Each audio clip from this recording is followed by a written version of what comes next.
February 29th, a joint meeting between the Santa Barbara School Board and the Santa Barbara City Council. We all rise for the Pledge of Allegiance. Ready? I pledge allegiance to the flag of the United States of America and to the republic for which it stands, one nation, under God, indivisible, with liberty and justice for all.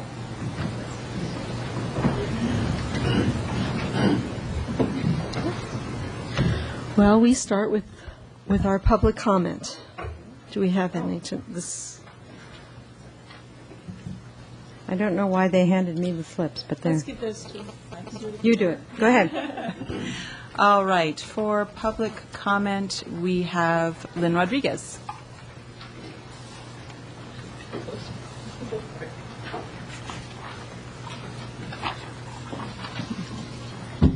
Didn't know I'd be up quite so quick. Good afternoon, members of the board, members of the City Council. I'm here to address an item that I know you're going to talk a little bit about later, but I can't stay for the whole agenda, so I'm just going to make a quick comment now.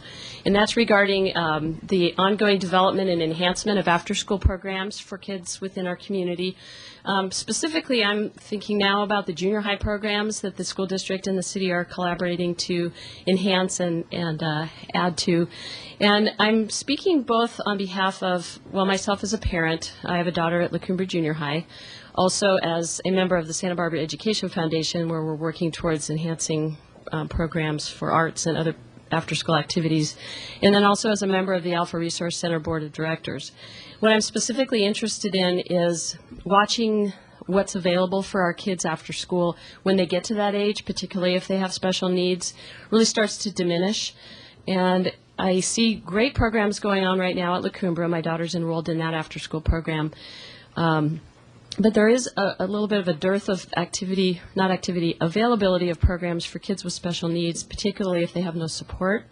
So I'm just really here to offer the support and encouragement of the Alpha Resource Center, of the parents of kids with special needs. Alpha is able to help provide training, to help staffing if there's a need for them to be better trained to work with kids in these kinds of programs. Sometimes the regular after-school program staff are not necessarily equipped to deal with behavioral or potentially medical issues. So this is something I think important to our community. And as we work towards bettering opportunities for kids with other needs, special, at-risk kids with learning disabilities that might currently not be enrolled in a program, I really want to see us work strongly as partners to make sure that all kids, especially in junior high, but certainly even beyond that, I think our elementary school programs are pretty well set. But so I'm offering the assistance of the Alpha Resource Center to work with you, and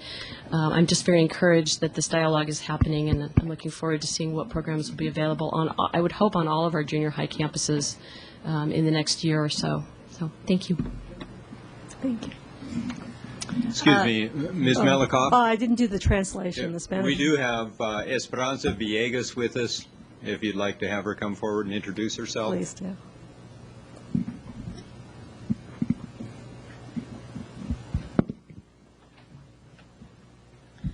Buenas tardes, mi nombre es Esperanza Villegas y estoy aquí para traducir.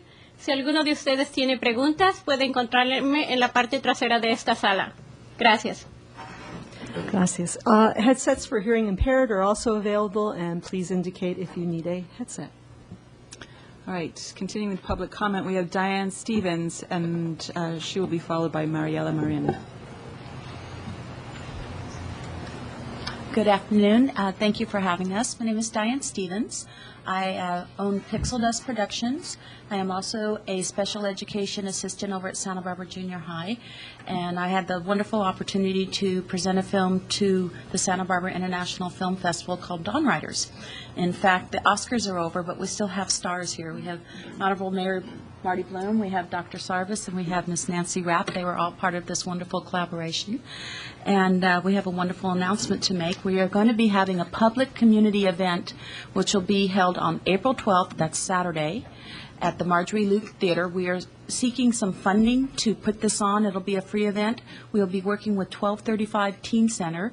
The Notes for Notes will be there doing the presentation, as well as the Dawn Riders. We want to announce some good news that's going on in our neighborhood with some of the kids, and this is Carlos. He is the president of the Dawn Riders, and he has some good news as well.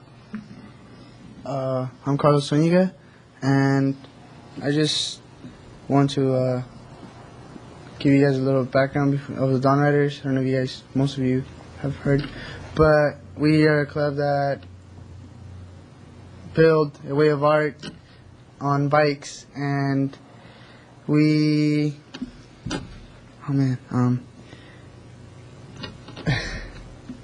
sorry. Tell them about what you do besides build bikes. Well, what I do besides building bikes, we invite people, young students that really join high school to join us, because most of those students either turn their sides to gangs or, so we try to get them before they go. And even if they're still in gangs, we try to get their attention to stay away from that and put their minds to do something creative and do work and make the community much more creative. And yeah. And he'll be attending the City College, and what this is ASB affiliated with the high school. It's one of the first clubs in California to have this type of organization. They're teaching them not only craftsman skills, but life skills to go out and be good citizens in the community. And we're asking for your support in any way you can. Money's always good, but we know people that can offer some time with skills. We're also looking for a location so that these students will have a place to go to build bikes. Possibly somebody here might have a bike they want to trip out. We can do that for you. And these kids work hard. I've worked with them in the trenches for a year and a half. I saw a good story, and I'm so proud to be a part of them. So thank you for your time. Thank you. We hope to Thank see you you. on the 12th. We'll keep you posted on the time. A couple weeks ago, they brought in the bikes. They are amazing. So I'm looking forward to the film. So next is Mariela Marin, followed by David Selberg. Good afternoon. My name is Mariela Marin. I'm Director of Counseling and Recovery Services at Pacific Pride Foundation, which is a nonprofit here in Santa Barbara which works with the LGBT and the HIV/AIDS community, and that stands for lesbian, gay, bisexual, and transgender. That was my mom's first question when I told her what I was doing. And I actually just wanted to address you all because in light of the tragic shooting of Lawrence King in Oxnard recently, I'm sure we've all heard that awful tragedy. I feel compelled as an LGBT individual in the community, as staff at Pacific Pride Foundation, and as a community of the world as a whole, to make sure that all of us are working towards preventing something like this from unnecessarily happening again. Each of us has a responsibility to examine our roles in the safety and comfort of our students in our schools and to take action, not just think about it. I believe and have seen fear, hate, and harassment dissipate through the simple act of getting to know one another, getting to understand one another, and getting to connect with each other. I think our responsibility lies in providing that opportunity for students. As students in grade school, junior high, and high school, we all know how difficult it is to navigate through the waters. So any assistance that we can provide, I think, is critical. Allowing students to really learn about the humanity of others and fostering a sense of fairness and inclusion is a gift that we can give. I would encourage the school district and the community as a whole to invite and implement presentations and trainings for students, teachers, and administrators. At Pacific Pride Foundation, we have been fortunate in that some teachers, some school administrators, some different areas have invited us to speak. And slowly we've been able to begin that process of talking. We want to see that grow and get to the point where each child is touched by this message so that they can then go forward and touch their friends, and this grows exponentially. Education and awareness needs to start early. I know we think of the LGBT community and we think sexual orientation, that doesn't happen until you're in high school, you know. You're not allowed to date till you're in high school, right? It has to start earlier. Children do not form their attitudes and opinions and their behaviors beginning in high school. It starts from day one. And so that's why I believe it's important that we start earlier than we've been kind of going from right now. With that being said, it's important for folks in the community to know that these sort of presentations and trainings can be made age appropriate. I'm not saying that we go in and, start teaching children from an early age something that they wouldn't need to know until they're in high school. We're talking about harassment. We're talking about bullying. We're talking about hate and violence. We're not talking about sexuality. We're talking about respecting people. I would ask that we not allow our silence to keep putting our kids in harmful situations. And the way I see it is we don't expect our children to deny who they are in terms of their race, their family, their language, their religion, whatever it might be. And we need to include sexual orientation and gender expression in that. So I welcome the opportunity to see all of you at different trainings and presentations. We ask that you seek us out. We continue to seek you out. And if we make this a reciprocal relationship, it'll work a lot better. So I appreciate the time. Thank you so much. David Selberg, followed by Paul Strade.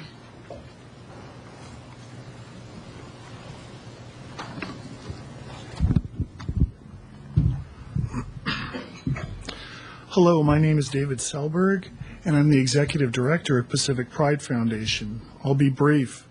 I am here today both in remembrance and in urging. Let us remember Lawrence King, a boy who was violently murdered last week in his school computer lab by a 14-year-old classmate, Brandon. Lawrence King was just coming to terms with his sexuality and identity and was being honest about it. Apparently, he didn't always dress or make himself up in a way that some people thought was appropriate for a young teenage boy. He was enduring harassment at school for these reasons, and now he is dead. Oxnard School District Superintendent Jerry Dannenberg reported that the school had, quote, offered both Lawrence and his assailant help. Dannenberg stating that the school had been doing a lot of work with Lawrence to, quote, help him deal with some of his concerns and his issues.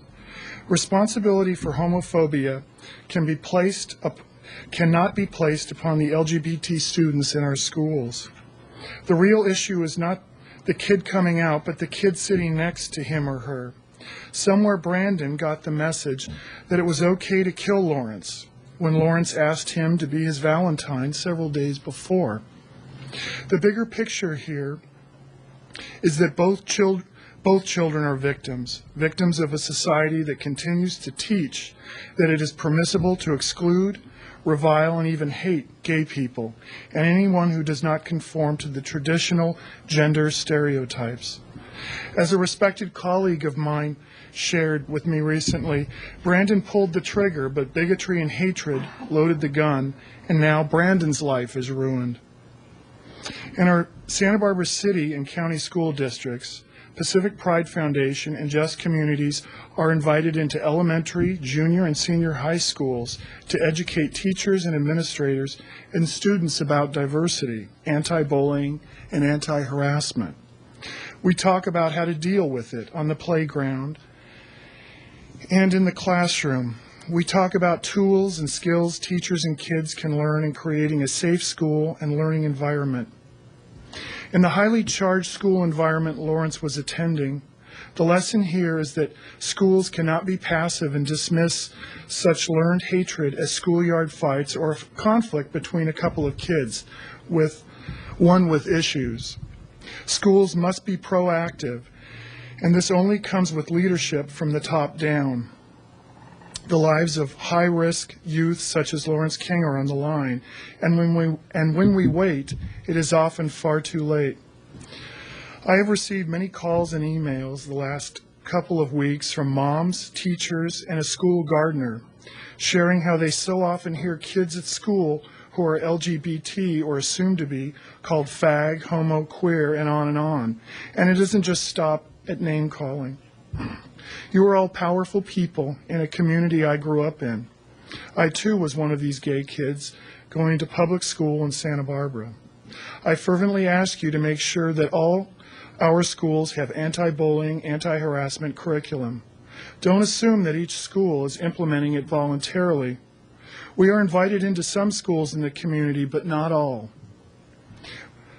Pacific Pride and Just Communities can knock on the principal's office door, but we cannot assure you that we will be invited in. Thank you.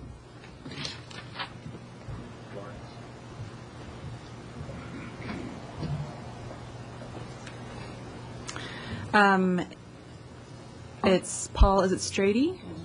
Followed by Lucien Marquez. Members of the school district and city council, thank you very much for the opportunity to speak to you at this joint meeting. I'm Paul Strady, and I'd like to briefly outline my suggestion for a traffic improvement project at the main entrance of Santa Barbara High School at Anapamu and Alta Vista. I've provided you all with a handout to illustrate my suggestion to add a right-hand turn lane about 100 feet long and 11 feet wide on eastbound Anapamu for traffic turning into the campus. On the first page of the handout, the purpose is, of course, to improve the traffic flow and campus access from eastbound Anapamu with the new turn lane.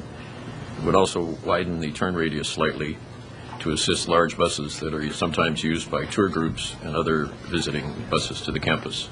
And it would provide a long-term solution predicated on the space available. Under comments, there appears to be no change that would be required for street utilities, water, sprinkler main lines, buildings, or parking area, or for the electrical supply boxes. There is one tree that would need to be moved about 25 feet, and this tree probably has landmark status. On page 2, this is an aerial photograph from the Public Works Department. The gray lines are the property lines. On page 3, this is a line drawing of the photo on the previous page showing the existing sidewalk and parkway. On page 4, this is an overlay showing the proposed turnout lane with the new sidewalk and parkway area. On page 5, this is the proposed new lane as it would be if it was ever constructed.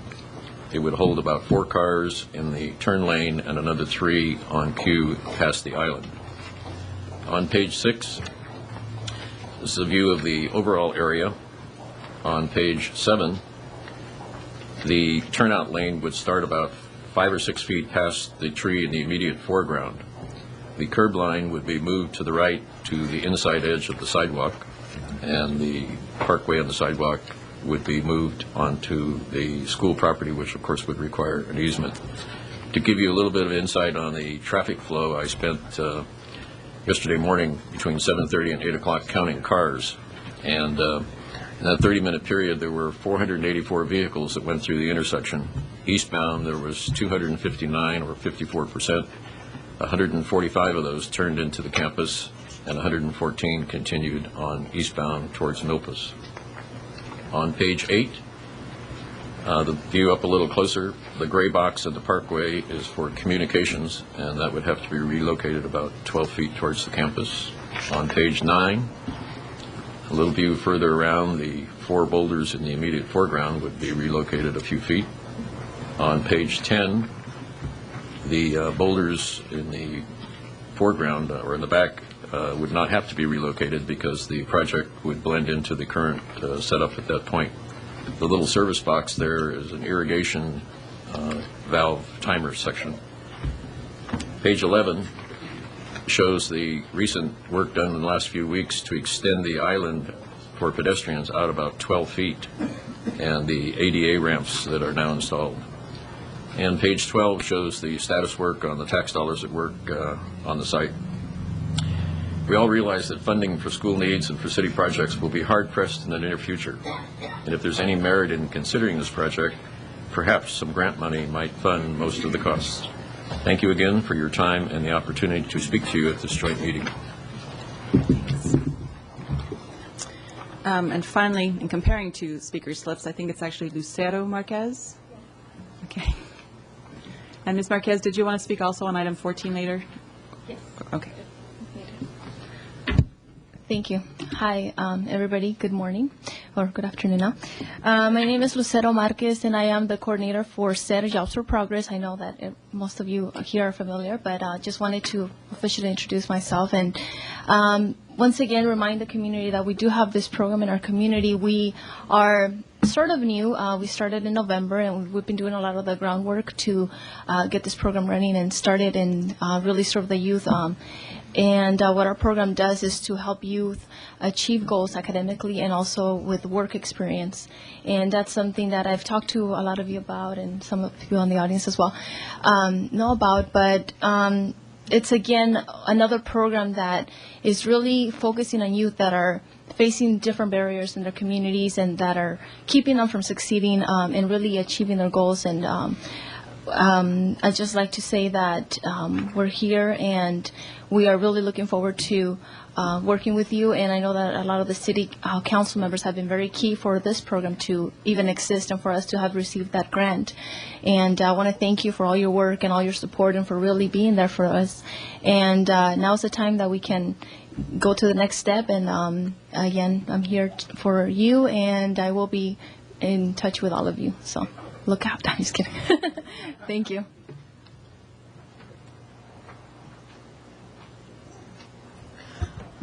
All right. Statement of purpose for joint meeting. Did you want to say anything?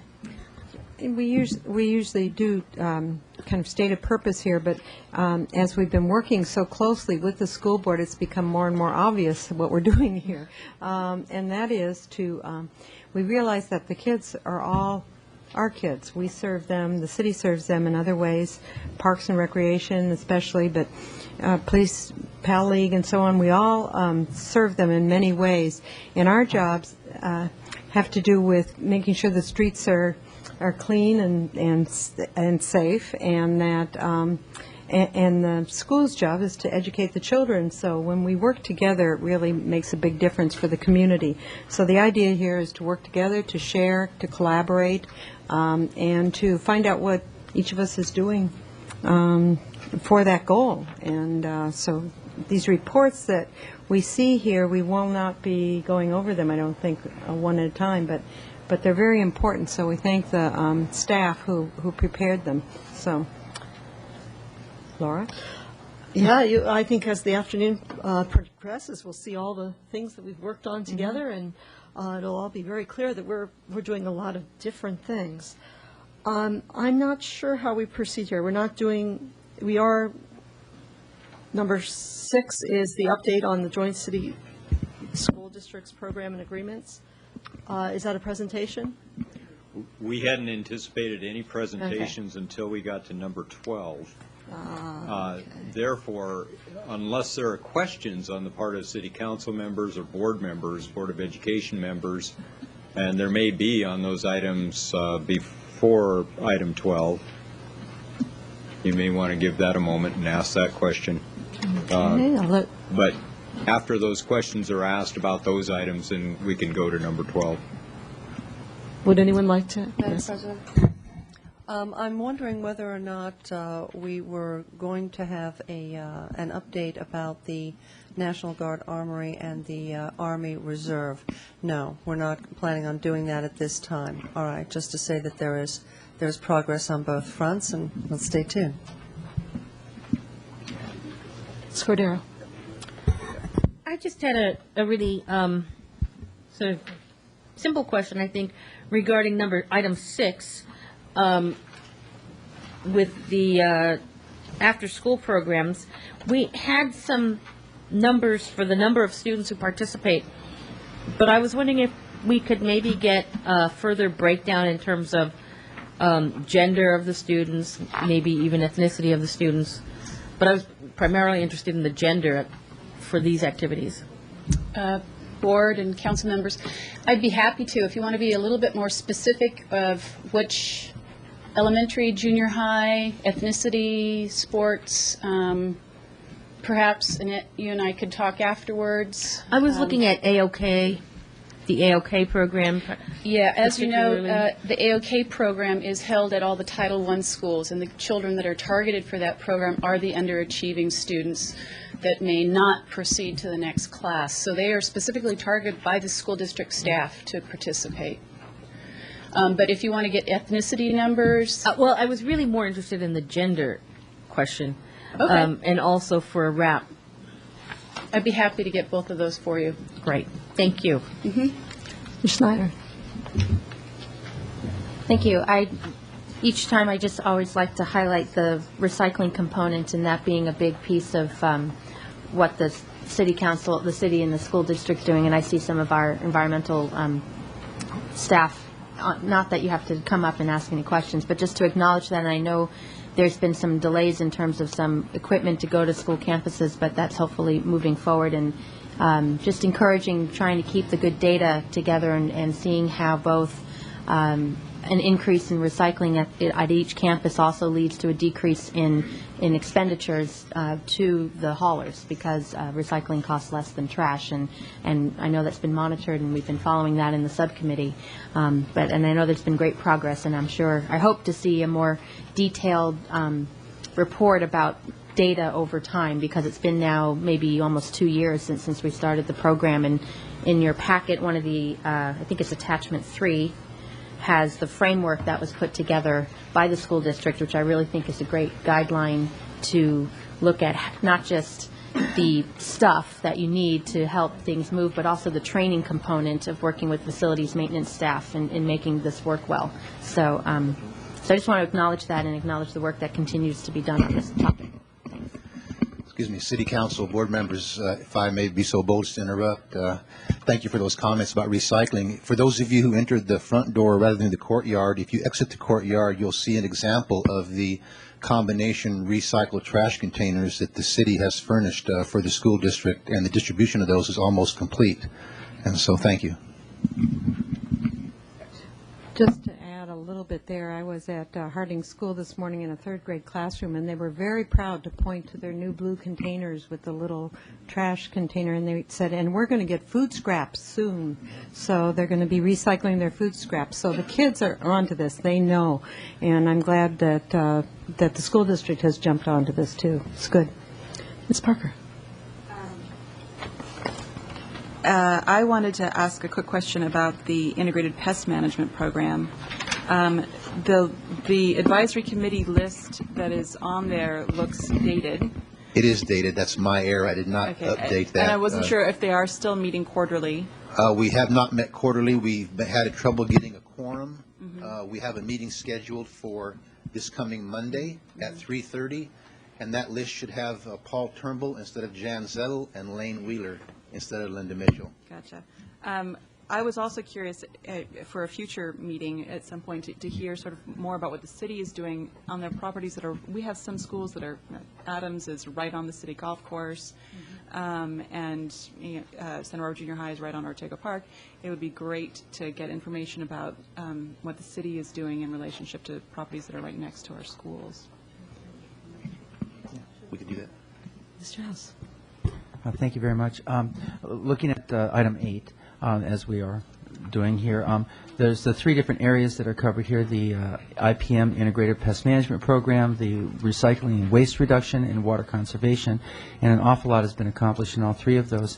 My question goes not just for today, but possibly for a future meeting with AB 32, which deals with climate change coming from Sacramento, and really having not just a request, virtually a demand that jurisdictions throughout the state consider global warming in their future plans and general plans, and everything from building standards all the way down. I know that the city's been working even prior to that on energy consumption and our building standards in the city, inventorying greenhouse gas emissions, those kinds of things for lots of reasons, and they tie right in with this. It seems like it's an area where we could be sharing knowledge and working together. Maybe we're doing a lot of things that are that are exactly the same. Maybe not. Maybe we could be learning from one another, and it would seem like a next step, perhaps, in our collaboration in this area of sustainability. So, more a comment than a question, but something perhaps we can look forward to in a future agenda, and have our staffs begin to collaborate in that area. Well, I want to have one question also on the safe routes to school. I'm very excited by this. I hadn't heard about the Jake Bozell multi-purpose pathway, and I was wondering if there's anything else to be said about it, whether there's something else. I was wondering whether it's going to connect in some ways. It should help the junior high. It's right there. I don't know if the person who's in charge of that, is here, or somebody I could ask a question of. We have Paul Casey Paul here who Casey, can our address new that. Public Works Interim Director. I'll do my best to answer any questions.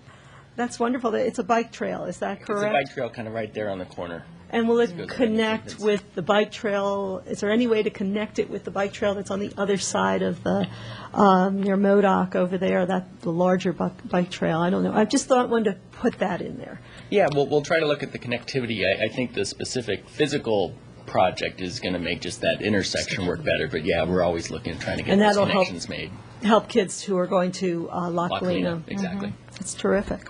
I have a little more information to add to that, too, if you would. The organization COAST, Coalition for Sustainable Transportation, and I serve on their board, has a program that may soon be renamed because of a conflict of the name with another publication. It's called Walk Santa Barbara, and there's a book published under that name, it turns out, we now know. But it's achieved around a $50,000 grant, and there may be some other funds coming to really address these issues of improving.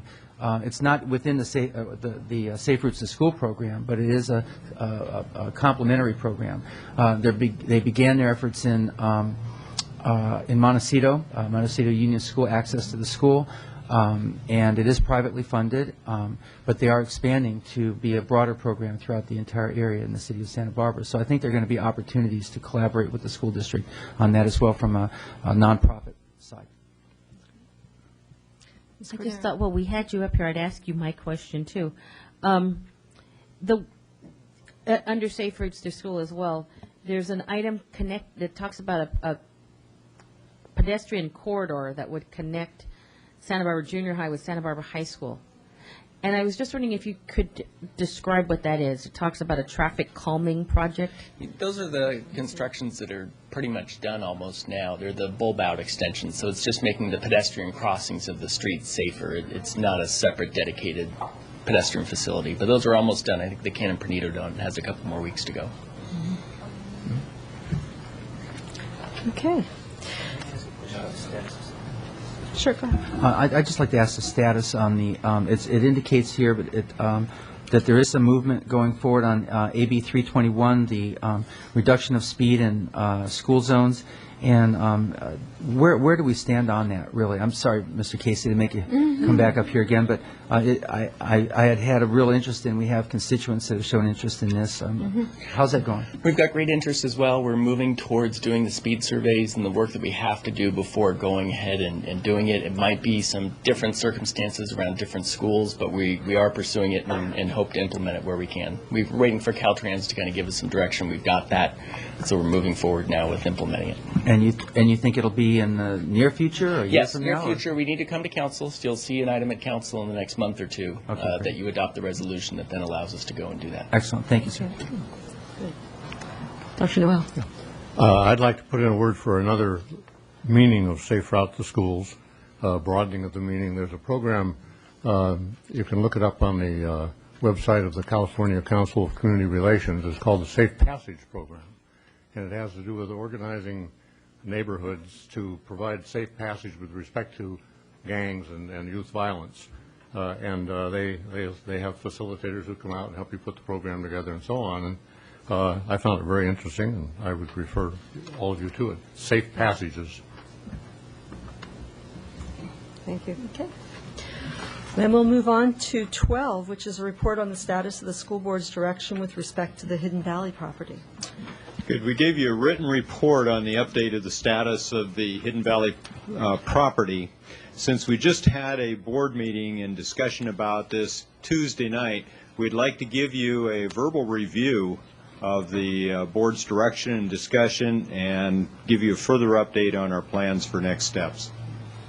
To do that, we have Dave Hetyoung, who's our Director of Facilities and Maintenance. Dave has spearheaded, Dave's responsible for our properties.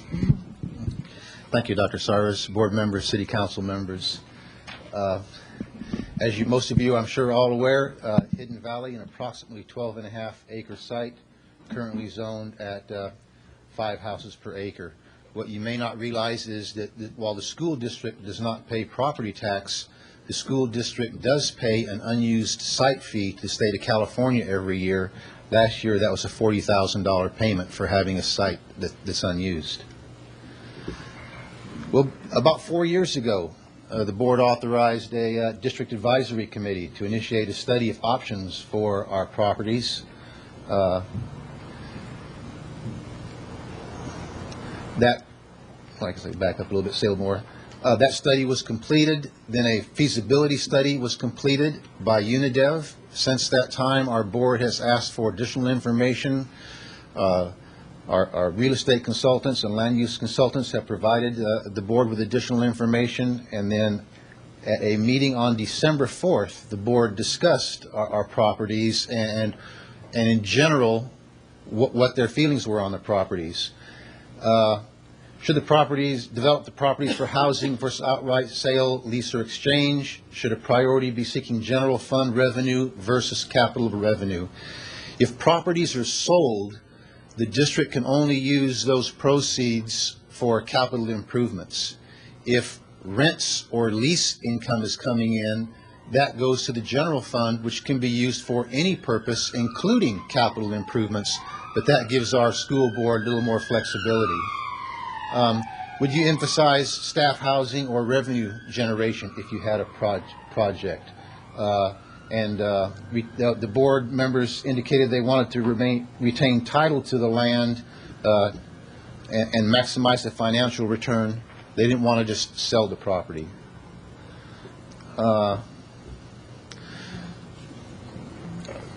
Rather than read things to you just briefly, things that our board has considered, developments, priorities. At the top right, if a developer would refine parameters, submit a project, if that's what eventually happened, specifics of a project, these are all considerations that the board had. At a meeting on December 4th, the board kind of narrowed down with discussion. I want to let everybody know that our board has not taken a vote or authorized any use of this land. They have not voted to do anything with the land. All they've done so far is studied and asked questions and receive a lot of information. But some of the board comments after the December 4th meeting were that the board would prefer a lease or exchange, not an outright sale, that the board would prefer that because they would like general fund revenue, which gives them maximum flexibility in deciding how to spend those dollars in our tight budget times. And they also discussed that Hidden Valley would be more appropriate for market rate housing on leased land, and including affordable units is required by law to keep more in concept with current zoning and what's currently in the neighborhood.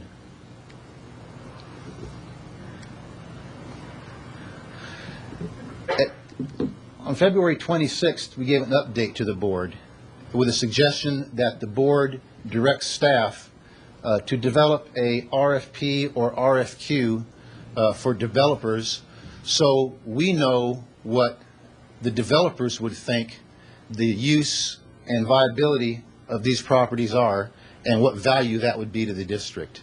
No one's come forward and said with any concrete definition or plan, this is what the properties were worth, this is what they'll be worth after entitlements, this is what we think is feasible, this is what we think is not feasible. And the only way for our board to find out what is really feasible, not feasible, and if it's even something they like, is to ask for requests for proposals or requests for qualifications. The request, we just received this direction 3 days ago at our Tuesday night's meeting. The board asked that we develop this for both the Hidden Valley and Tatum properties based on a ground lease scenario, not selling the property. Developers or anyone could submit proposals on one or both properties. And we want to make sure in the RFP, RFQ that developers know that the district does not have any funds right now. It does not have a funding source to go forward to go through the process of gaining entitlements on these properties, that they would need to bear the full cost of that. And we also wanted to make sure that at some point along the way, that the board was able to stop, look, and decide now that if they did have entitlements on the property, would they proceed with those entitlements, or would they look to exchange the property for another piece of property and sell that property with entitlements? Again, this is all conceptual. The board has not made any concrete decisions. And so the next steps that we're directed to take were to prepare an RFP, RFQ in conjunction with our land use consultant and district staff, and then bring that RFP, RFQ back to the board for their review. And of course, once the board approved that RFP, RFQ, we would publish it and take steps from there based on direction from the board. So anything short of the fact that the board has directed us to prepare an RFP, RFQ, nothing beyond that has been decided, or to my knowledge, no movement is taking place towards any one direction. But I think the board made it clear that they thought that the leasing the land was preferable to sale, that general fund revenue was preferable to capital revenue, and again, it's $40,000 a year just to have the property sitting vacant. And so I'll keep my comments brief. If there's any questions, I'll attempt to answer them.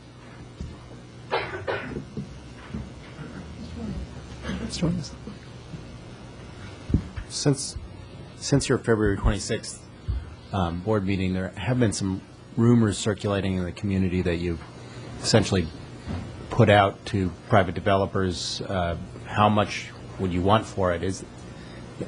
Where could the confusion be coming from in that?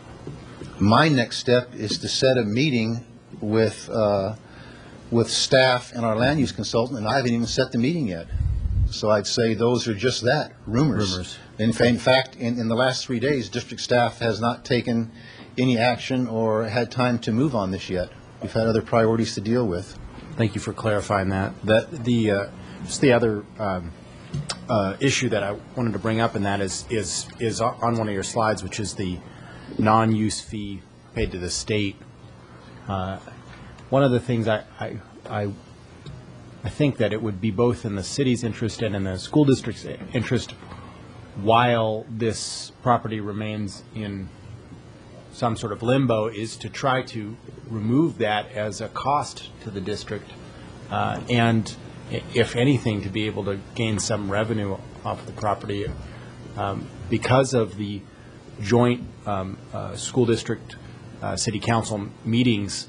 I have been approached by, for instance, Fairview Gardens, who was interested in doing a educational ag project there that would essentially, first of all, because if they made it educational, it was something that schools participated in, you would no longer have to pay the state back, and they would also be interested in providing revenue to the school district for use. So if that's something that, I just wanted to put that out there, because that is something that Fairview Gardens has been attempting to communicate with the school district on, and I don't know if there's any feelings that board members have about that, but my thought was one thing that I could do that would be constructive is to try to remove it as a weight around the neck of the school district, a financial weight around the neck of the school district. Well, we can contact Fairview Gardens. We'd also need to contact our legal counsel, because there's a lot of steps the district has to go to under the education code before it can lease property. We just can't offer it to somebody. Mr. Hatyoung, I'm a little confused, because I attended that meeting, and I read the report about going out to the developers with an RFP, and I read the recommendation, and I was just checking my memory, and I can see how it would be concluded I guess I can't see how it would be concluded that the board directed movement to go ahead on developing the RFP. And the reason is because I recall asking explicitly how much it was going to cost to do that, because consultants were involved, and my recollection is that the answer was that we we would get that information back. And of course, that would make a big difference to me, given our financial plight, about the timing of going ahead with developing an RFP. So my interpretation, I guess, is a little different than yours as to whether the board directed anything. We didn't vote. Correct. To direct the preparation of an RFP, and since that's a costly endeavor, I thought, at least in my mind, I was waiting to hear what it was going to cost and where the money was going to come from. Well, before any RFP was developed or costs were incurred, we'd have to come back to the board with a proposal for those costs. In addition, we're preparing the costs you asked for the next board brief. So the plan is to prepare those costs for the next board brief, to have a meeting with staff and our land use consultant to find out what the estimate is for those costs of developing the RFP, RFQ, and then coming back to the board with that information. It's true. The board has taken, like I said before, the board has not made a decision, has not taken a vote. But the general consensus was that we would do two things. We would get back to you with the past costs, and we would come back with you of what it would cost to do an RFP, RFQ. And the general talk of the board was that we wanted staff to work towards developing that. These were some of the parameters set by the board before we go off and run and spend money. Come back to the board and tell us what it's cost in the past and what it would cost in the future. Yeah, I guess my problem is I don't think public agencies work on the basis of a general consensus. I thought they worked on the basis of a vote. Well, there would be a vote on costs. And yes. I grant you that the sentiments expressed by individual board members could easily be interpreted as a consensus. I grant you that. Yes. But there's still a difference between your reading of a consensus and using the term the corporate entity, the board, has made a direction. And I'm just... But before... Dr. Sarvis and I have had this dialogue. But before an RFP, RFQ could even start to be developed, the board would have to approve the contract for the consultant. Correct. I just wanted to make my views known. Madam President. Sorry, welcome. Thank you. I have a couple of questions that don't need to be answered now, but there are a couple of things that have occurred to me just as gaps in my information. You may very well have gone over this at your board, and it has to do with the similarities and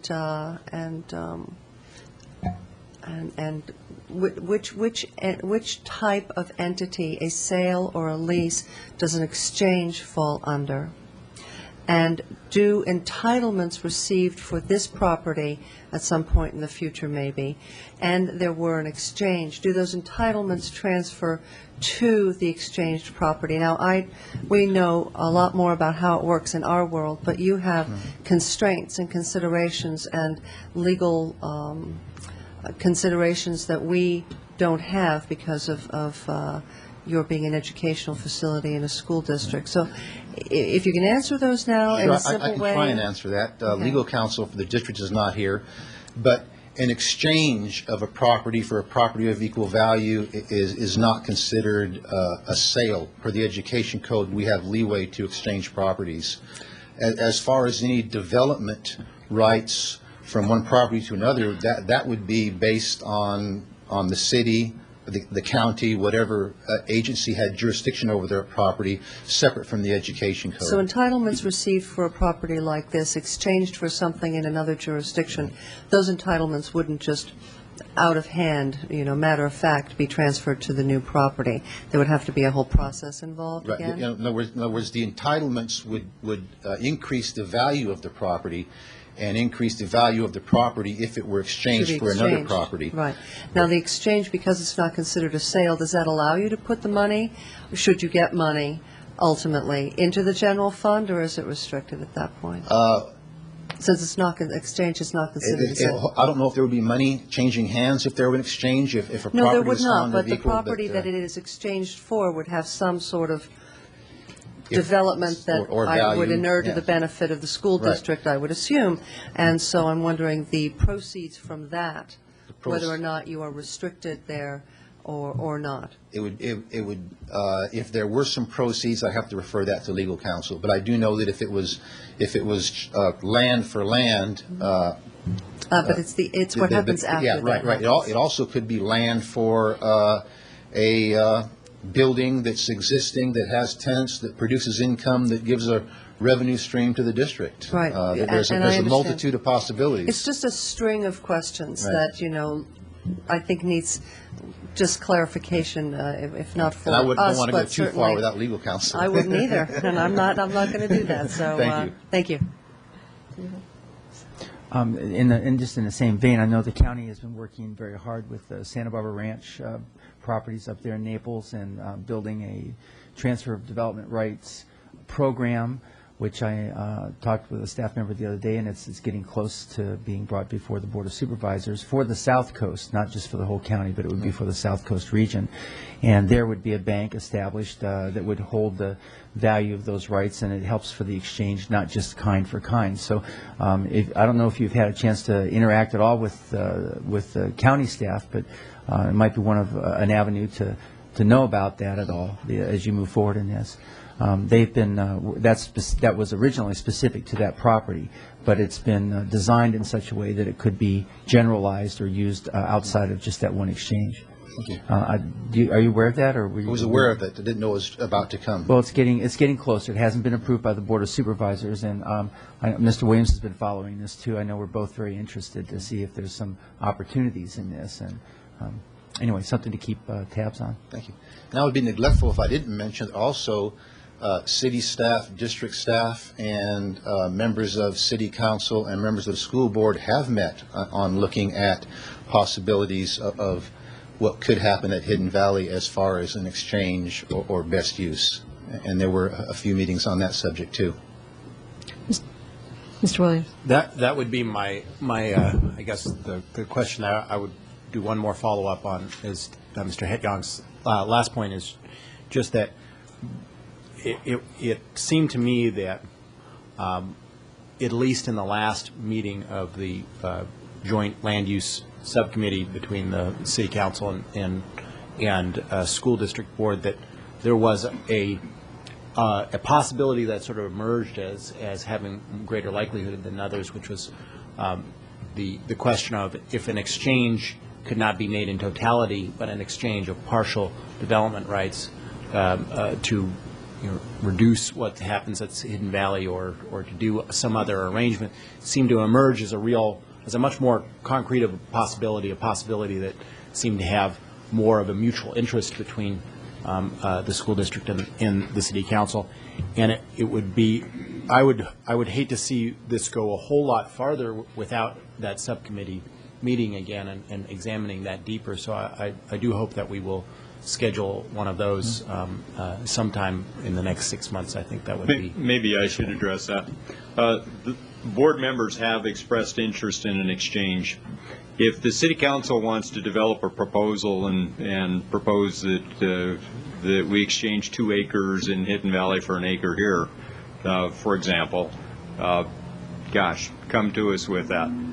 We can't do that in subcommittee. You would have to do that as a city council. The board will be moving ahead, developing an RFP with the idea of developing the options in conjunction with the developer, so that we could get to the point of entitlements and value on the property, or being able to exchange the property, understanding what the entitlements and value of the property is. Now, that can take a while, but I frankly don't see, I don't see returning to a subcommittee because I don't see how we can move ahead in that process. Dr. Malikoff, the one problem I would have with that, Dr. Sarvis, is that it is, without the subcommittee discussion, it is very difficult to know what is in the board's interest. I might be able to know what is in the city council's interest, maybe, Yes. but knowing what is in the board interest is very difficult without that subcommittee discussion. We could come up with a deluxe exchange package that sounds great to us, and we think is exactly what is in the school district's interest, and you're like, not interested. And so the question is, we would need, in order to formulate that, we would need a better idea of what is in the school district's interest. Because when I talk to you, it seems to me that revenue is mostly in the interest. When I talk to other board members, a downtown school or housing or other things may also be in the interest, or housing to produce revenue might be in the highest interest. I don't know what's in the highest interest of the school district, so it's hard for me to create a proposal that would be in your highest interest without that dialogue. We tried to capture that in the written summary. The primary interest appears to be in a revenue stream for the district. As you know, because of our previous discussions in the feasibility study, the Hidden Valley property may be worth some $50 million to the school district. Because of its location, because of the neighborhood, there does not appear to be much interest in a workforce housing project on that property. It appears to be more conducive to market rate development. The discussions so far have been to stay with densities called for by current zoning. That if there's any affordability component, that affordability component would be whatever is demanded by local code. So the preference has been toward a revenue stream. Mm-hmm. In that case, I would work on such a thing. But I do also. This is why when I heard, when rumors circulated around Hidden Valley that you guys were, putting it out to bid essentially this week. At first I was alarmed, but the second point I was like, well, maybe they'll realize it's not worth $50 million if they put it out to bid. So I do think that I could come up with a proposal. There's no way it is physically possible for that to be a $50 million proposal. And so maybe part of that would be that something that we both need to do is get a better idea of what that revenue stream realistically could produce in order to make such a means of exchange possible. And our difficulty, and other board members may want to jump in, our difficulty with that is that we don't really know what that is worth until we have worked through the process, until we have the entitlements, until we have essentially the city on board with what we might be able to do with that property. And at that point, then we would have a decision to make, which is whether we go ahead and develop that property, whether it is in fact worth enough to do that, whether we exchange that property for other property, hopefully income producing property. But we wouldn't know until we're farther down the road the answer to that question. Ms. Schneider. Thank you. I think there can be some things that can work concurrently here. You obviously have a process about what to do with this property, and obviously the city is going to have to be involved in that, because if it's a housing project, that comes under the city purview. But at the same time, we've always, 3-4 meetings now, have expressed some form of interest in some way of what if there was a land swap type of capability. And to be honest, as a member of the council who's not on the subcommittee that was put together, I would feel very uncomfortable moving forward with any kind of proposal without hearing a recommendation from the subcommittee first, because it had representation of both the school district and the city council members and staff from both entities. So I understand, and I think it's important, as Mr. Williams was saying, during this bidding process to see what the value of the land is, so in order for us to figure out what we're talking about in terms of value of any land swap, 2 acres to 1 acre, I don't know if that's the right number or not, and we won't know until we have that analysis done. But let's not just finish one analysis and then decide, well, do we really want to go into this other option? Why can't we just do that on a concurrent basis, just to have all the options on the table with the information that we need in front of us? Because it may be that all the things you mentioned here, revenue stream, of course, for some form of leased housing, if that's your highest priority, but not necessarily all of it has to be at that spot right there. And if the way we could use some mechanism to create other sources of revenue stream, but it may be in different locations, and then keep some open space in that area would be very important.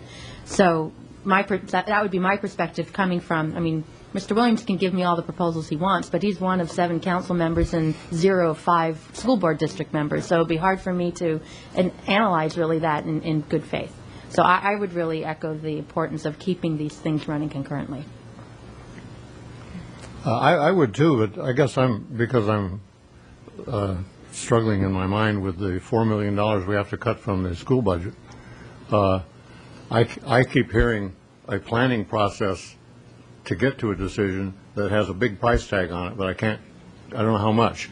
And I'm so preoccupied with how are we going to keep our programs in place, and had a call the other day about, we're talking $5,000, $10,000 savings that might make the difference in a program or not.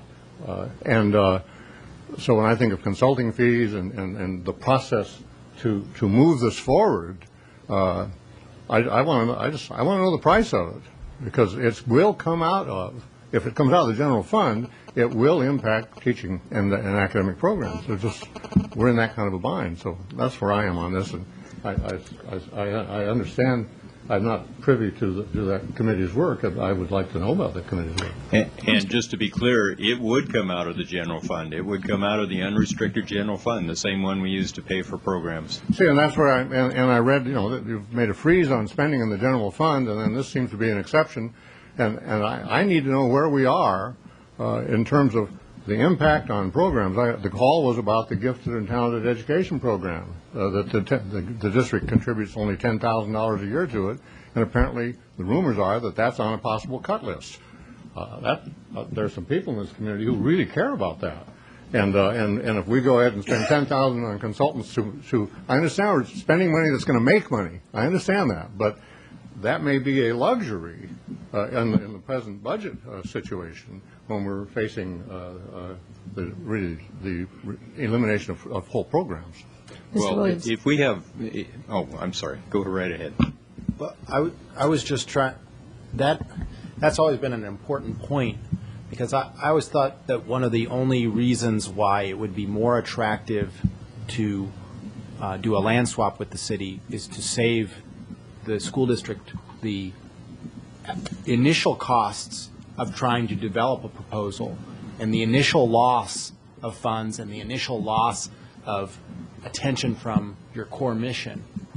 And so to me, the idea that the city could make an offer that would have value, either immediate or delayed value, to the school district, instead of a long development process that can cost a lot of money. I mean, go out and ask Mark Lee how long it can take and how much money it can take, and you start to wonder sometimes whether it would be good to have begun that journey. And so that's what, with the logic of let's figure out what kind of development we could do there, and then look at exchange, to me defeats part of the incentive to exchange, which is to ensure that you could avoid having to put out those costs in the first place. Yeah, the difficulty on an exchange is not knowing what the value of the property is, and that was the intention in moving forward with the RFP. However, if there's confusion on the part of my board, then we'll take it back to the board and we'll clear that up. Ms. Cordero. Well, I'm going to agree with Dr. Sharvis. I think part of the confusion for the board is I don't think we have specifically set our priorities. We haven't said our number 1 priority is revenue stream. Our number 2 priority is workforce housing. Our number 3 priority is, open space. We haven't said that. We kind of operate on the assumption that we sort of agree on what we think our priorities are. And so I think that's causing some confusion at least it's causing confusion for me,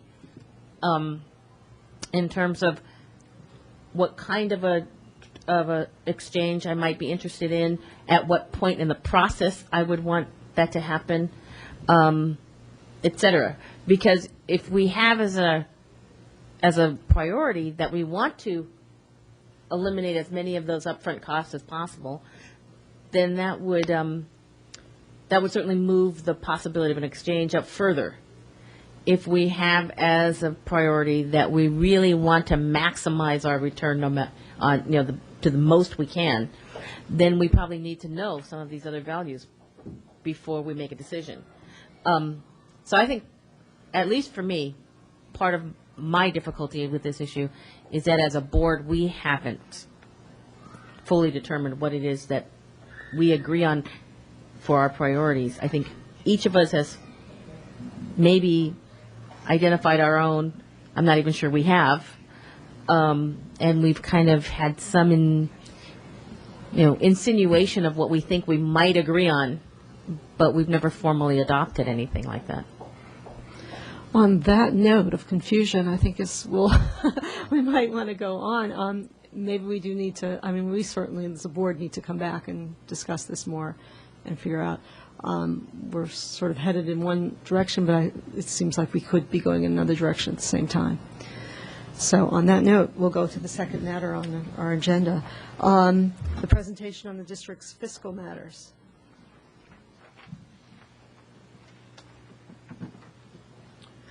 Well, in the absence of having a permanent CBO here in the district, I'd like to give this presentation myself. Council members have asked for an update on our fiscal issues here in the district, and in doing so, to answer the question, whatever happened to the $5 million surplus? Our budget figures at the end of June 2008 showed an erroneous surplus of $5 million. We immediately went to work to find out why, and we took a number of actions and caused a number of changes. Just by way of example, I called the county education office to ask for their assistance immediately. We launched an internal review. We brought in a consultant from an auditing firm. The errors in the end were errors in overstated revenue and understated expenses, and it is amazing how quickly that adds up to $5 million. Significantly, the errors made it look as if the budget cuts that we had made, and they were painful budget cuts, over $2 million in April, had been unnecessary, and that was a significant problem for us. In my determination to fix the problem, we made a number of changes. We replaced our Director of Fiscal Services. We moved a number of people out of the district. And thanks largely to the efforts of our new Director of Fiscal Services, Shirley Corpus, she's sitting back in the corner by Rob next to the door. By the end of the summer, we had reliable, timely, and accurate budget numbers. And we continue to have reliable, timely, and accurate budget numbers. We also brought in an interim CBO of the highest caliber, not a caliper, Eric Smith. And Eric has had considerable experience in working with districts with more severe financial problems than our own. The new budget numbers were confirmed by our interim CBO, Eric Smith, in December. Now, in December, in taking a look at those numbers, our multi-year projections showed that the current balance, the balance for the current school year, 2007-2008, was not $5 million, but was a much more modest $2 million. So that's where we were in December, at $2 million. But because we are in deficit spending, that $2 million surplus, and this is $2 million over and above the minimum 3% reserve that we carry on a regular basis. That $2 million surplus by next year would be reduced to just $500,000, and because of our spending, that would be reduced so that we're in the negative the third year out. Therefore, we started to build a recovery plan.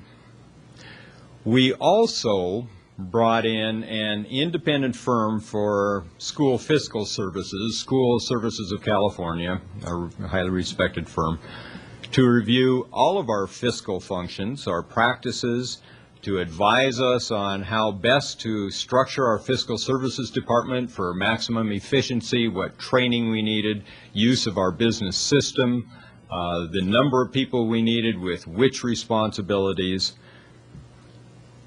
And the numbers were again confirmed by this independent organization, School Services of California. But we asked School Services of California to do something else. We asked them to conduct an independent calculation of the multi-year budget. And now there was a change in the landscape. By January of this year, we had a proposal from the governor, a new education proposal for the governor, and it was a dire budget proposal for education from the governor. Now, today, it looks as if our current year budget will not be affected. It's still fine, it's still healthy. We will probably not have any mid-year cuts, as was proposed by the governor's budget on January 10th. But in order to make our minimum 3% reserve in the next year's budget, we need to plan to make $4 million in cuts. And $4 million in cuts in a budget of $128 million is a significant amount. In fact, that's the overall budget. The unrestricted budget where this $4 million has to come out of is much closer to $93 million. And that's, again, a significant amount. These are decisions that will have to be made this spring in preparation for next year's budget. Let me tell you what we've done so far and what we plan to do, because we talk about this every other Tuesday night when we get together. Knowing that any money we save in this year's budget will help towards next year's budget, we took the following immediate actions. We immediately froze spending, we froze hiring, and we froze travel and conference expenditures. Now, anytime we have 35 students in a class and we need a teacher in that class, we will bring someone into that classroom. But there are positions that we may not hire or that we may simply postpone in hiring as they become vacant. I told the board last Tuesday that we would not be replacing the assistant superintendent for secondary education. You may have heard that Paul Turnbull, who's sitting behind me, has been invited to go to Santa Ynez as their superintendent. Santa Ynez is a basic aid district. Santa Ynez is one of those districts that is essentially immune to any state budget crisis. Congratulations, Paul. Thanks so much. I also asked the board Tuesday night to cut another 2.5 certificated administrative positions. I believed it was important to lead our cuts with a reduction to administrative positions. Now, the board will have to prepare for sweeping budget cuts. Last spring, we were able to keep those cuts away from the classroom. Last spring, the board had enough options that it was able to keep programs, in fact, programs that many other districts do not have. Just as an example, we received state funding for 9th grade class size reduction. So instead of 35 students in an English or math class, we're able to bring those down to 20 and 22 students. That state funding does not fully cover the cost of 9th grade class size reduction. In our district, the cost is an additional $570,000. The board considered that cut last year, and the board had enough latitude that they did not have to impose that. We kept the program last year. Few other school districts have ninth grade class size reduction. In fact, this has not been suggested, but there are a number of districts who dropped kindergarten through third grade class size reduction and did it years ago. We believe the state funding still provides enough funding so that it pays for itself, but of course we'll be looking at that as well. We would not be anxious to change K through 3 class size reduction. The cuts made last year were agonizing, they were painful, but they were relatively easy compared to what we are facing this year. It will not be easy to prepare for the worst, $4 million in cuts to next year's budget. Over 85% of our expenditures go to personnel. They go to salaries and benefits. We are a people-rich institution. Almost everything we deliver through people. We can turn the lights off, be more diligent about that, but that will not get us to $4 million. So there are other cuts. In fact, in bringing Eric Smith in and looking at things like insurance rates and in charges in other programs and deficits to categorical and unrestricted, Eric Smith has already brought some $700,000 to the table. He's already earned his keep. The biggest problem, let me talk about what we're trying to do to mitigate that as well. When we look at these cuts, we expect that for this go-around, we will have to make cuts in administrative positions, in certificated positions, and in classified positions, as well as other places in the district. We're looking to mitigate the effect by offering a retirement incentive. In the past 2 years, let me just explain that, and in fact this is a great example. In the past 2 years we've had about 12 or 14 certificated retirements.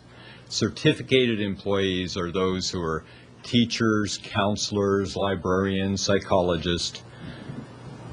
The last time we offered a retirement incentive, which was about 4 years ago, we had 68 retirements.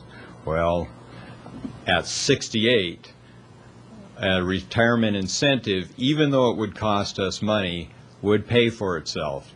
And we cannot offer an incentive unless we can qualify for it and unless we can show that it actually is a savings in expenditures. My guess is that this will go through.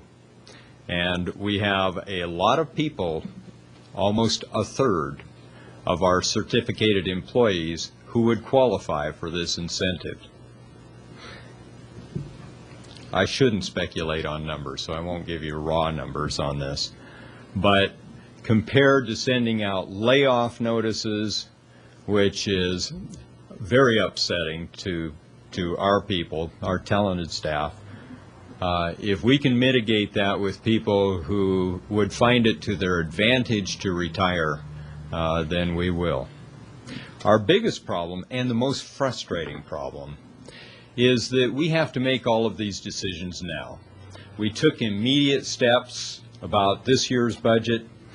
We will send out layoff notices as we were required to do by law in March, and we will finalize our decisions about programs and cuts in our budgets in April. And all of that is prior to the governor's May revision of the state budget. And that, of course, is only the next step toward finalization of the state budget. The state legislature goes to work at that point, and we won't see until the middle of the summer how this all ends.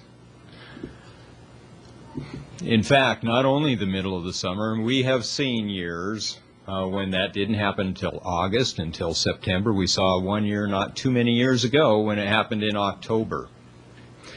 Now, when the board makes its decisions about cuts this spring, they will be sequencing those cuts so that they can trigger bringing back programs. Although, wouldn't it be sad if we started the new school year, then decided we could bring back some programs in October? So of course we're looking for a quick resolution to the state problem. A month ago I solicited ideas about how to save money to reduce expenses, and we have received suggestions from staff, parents, board members. I welcome city council members to send in their suggestions. You can send me an email, you can write it anonymously, I don't care, but we're looking for suggestions, and it's time to put those ideas on the table so that we can cost out those ideas and make some decisions about them further down the line. So that's what happened to our $5 million surplus. It never was, and our budget situation looks much more dire now, just 8 months later. Thank you. Any questions? Anybody want to make any comments? Madam President. Dr. Sarvis, I don't, and members of your board, I don't envy your position here at all. I'm saddened, I have to say. I'm really very saddened to hear that the situation is as bleak as it is, but being one that works at the state level quite a lot with the League of California Cities, it's not like it's a surprise to me in that, we're very familiar with the governor's proposed budget and some of the Assembly and Senate revisions that are going to take place to that. The thing that concerns me the most is when you say that the retirements and the incentive package and all of that, and that's all well and good. Retirements sound great, but what people need to realize is that at that point, those positions remain vacant. It's not as though you're going to refill and backfill those retirements. Those positions, while they remain unoccupied, and therefore the services are not rendered. I assume that's the way it works with you. That's the way it works with us. Exactly so. It means fewer positions in the long run. Right, although they remain on the books and they could be filled at a later date. The problem is, though, when you realize that, is that you're talking about counselors and other certified positions, and that's where you get into the programs that we so desperately want for our kids. The music, the art, the sports, all the after-school programs that we're talking about. Our next subject matter is going to be, what are we all doing together to address the issue of gang violence in our community as a whole, in our region. And a lot of these programs and a lot of these positions go directly to that exact outreach to the kids and services to the kids. So it is very painful to hear only about cuts, and I was glad to see that in your presentation to us, in your information to us, you did set out some opportunities, some ways to increase funding, as opposed to just looking at cuts. So how do you bring in more money? And in our previous discussion, it was all about how do you bring in more money, and what do you do with the properties that are lying fallow and not only just costing you money, but they're not producing a revenue stream. And I see here securing a substantial revenue stream from district properties as a whole, not just the two that were mentioned in the last subject matter, is of critical importance, because this actually trickles down to our most precious resource, and that is our children, our next generation. Another opportunity that popped out at me was exploring the possibility of a parcel tax. Now, I'm not quite sure what you have in mind there, but that's very intriguing. People don't like to pay tax, and I'm not quite sure how that would work. Maybe not at this time because we need to move on, but maybe we could get a little more information about what that would mean, unless you have a really short explanation. And the last one is the potential lease of district facilities. Now, I see that as being able to fit hand in hand maybe with some of the things that we're going to hear about in our next topic of discussion, and that has to do with how do we do more programming for the youth and keep them out of the trouble that, folks can get into if they have, nothing else productive, including some of the skilled training.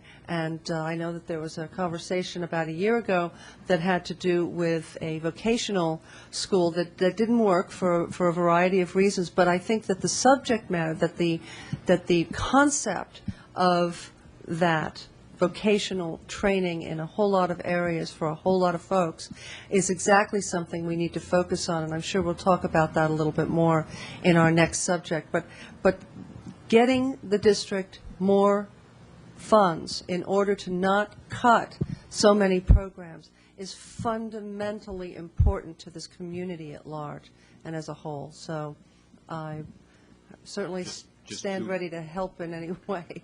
2 quick comments. Thank you so much, and thank you for underscoring the need for a revenue stream. The other comment, that was pretty quick, wasn't it? The other comment is that since you did mention that we were looking at a parcel tax, let me briefly tell you where we are in that process. We have not decided to go to a parcel tax. We haven't put it on any ballot.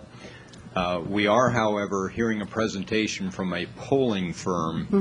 We've met with a number of polling firms, and we'll hear a presentation from them, and the board will decide based on that presentation whether they'd like to go ahead and, as you know, spend money on a polling firm to find out the feasibility of a parcel tax in this community.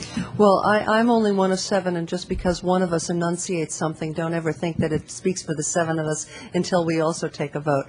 But I don't think that a parcel tax is something that people should be too squeamish about because of what it's going to go for. I think it deserves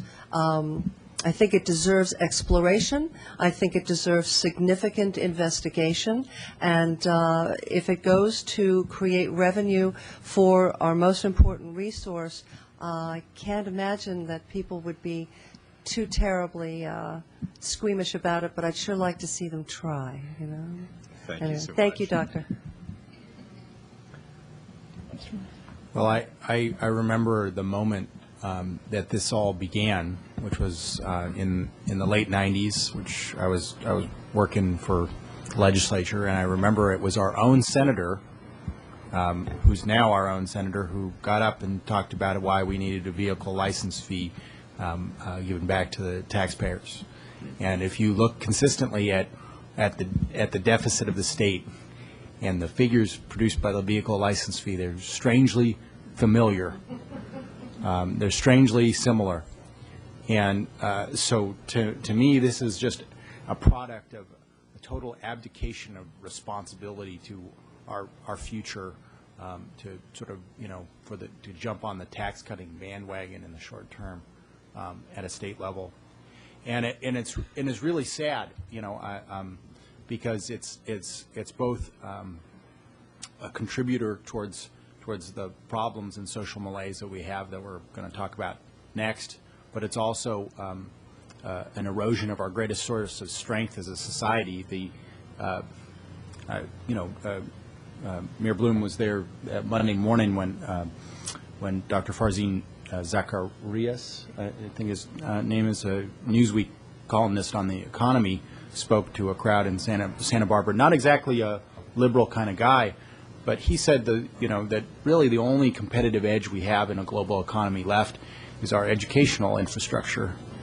And if we abandon that, to me, that's a sign fundamentally of the eclipse of American power.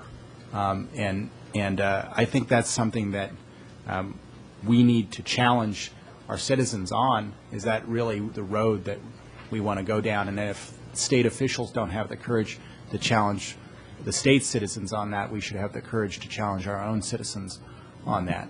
And to me, I want to express my personal support for any efforts to increase revenue to avert, to me, the disaster. And to me, the school district shouldn't be in the business of developing property as a desperate, countermeasure towards something that fundamentally is driven by politicians and society's unwillingness to adequately tax themselves in order to buy civilization and buy the future of civilization by having a strong educational infrastructure. Thank you. Ms. Cordero.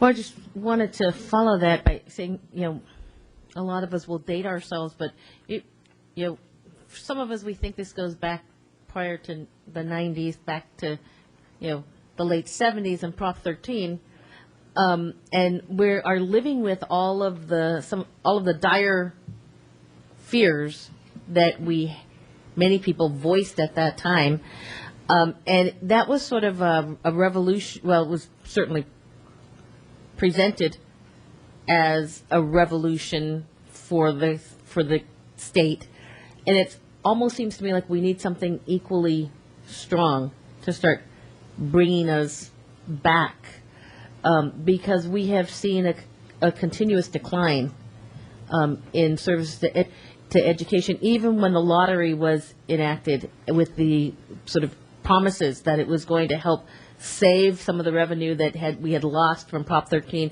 We were going to start getting it back through the lottery, and many people at that time recognized how questionable it was to sort of build the future of education on the backs of people's propensity for gambling. So I think we really need a strong, I'm just echoing your concerns, really need a strong commitment to being as forceful in trying to bring us back to where we were pre-Prop 13 as we were in moving us away. Thank you. Mr. House. Thank you, Ms. President, and perhaps to our mayor and the others on our city council, I'll just comment. We're going to be looking at our legislative agenda for the city. If it's not, is it at this next board or next meeting, or sometime very soon? When you're out of town, I think we're going to actually. A couple weeks. It turns out, but it seems to me that there's a compelling interest for the city of Santa Barbara to weigh in on this.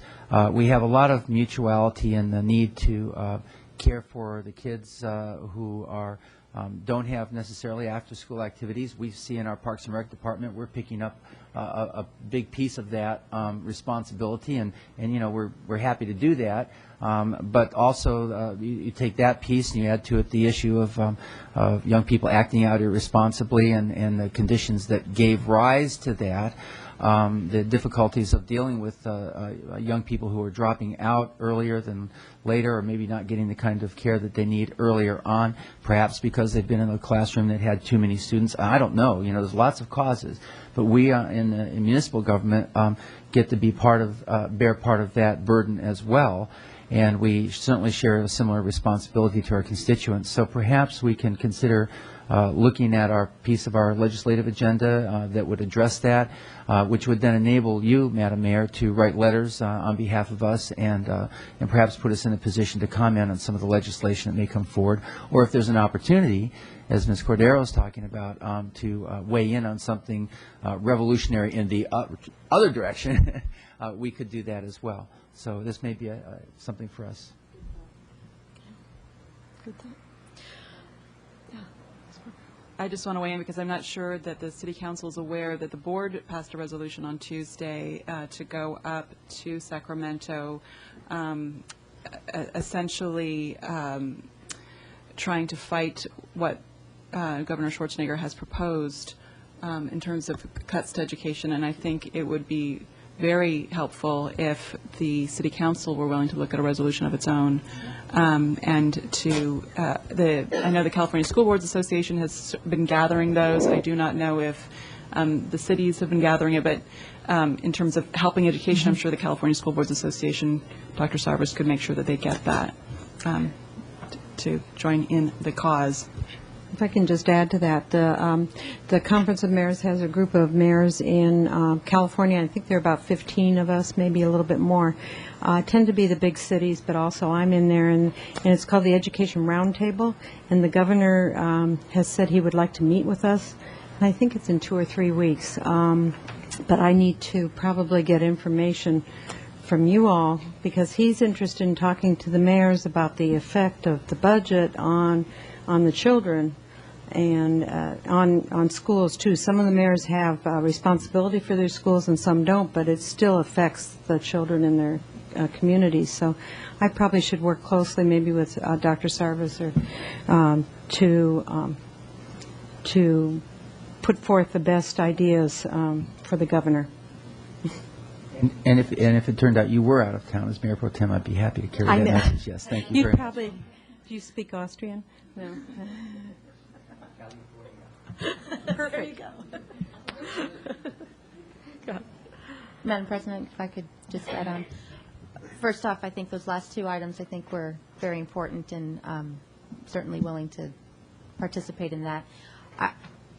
And Cordero mentioned something in the previous item that made me think a little bit on the budget. I mean, that was about land use and what your priorities are. And now we're getting to the budget, and you're also going to set other priorities.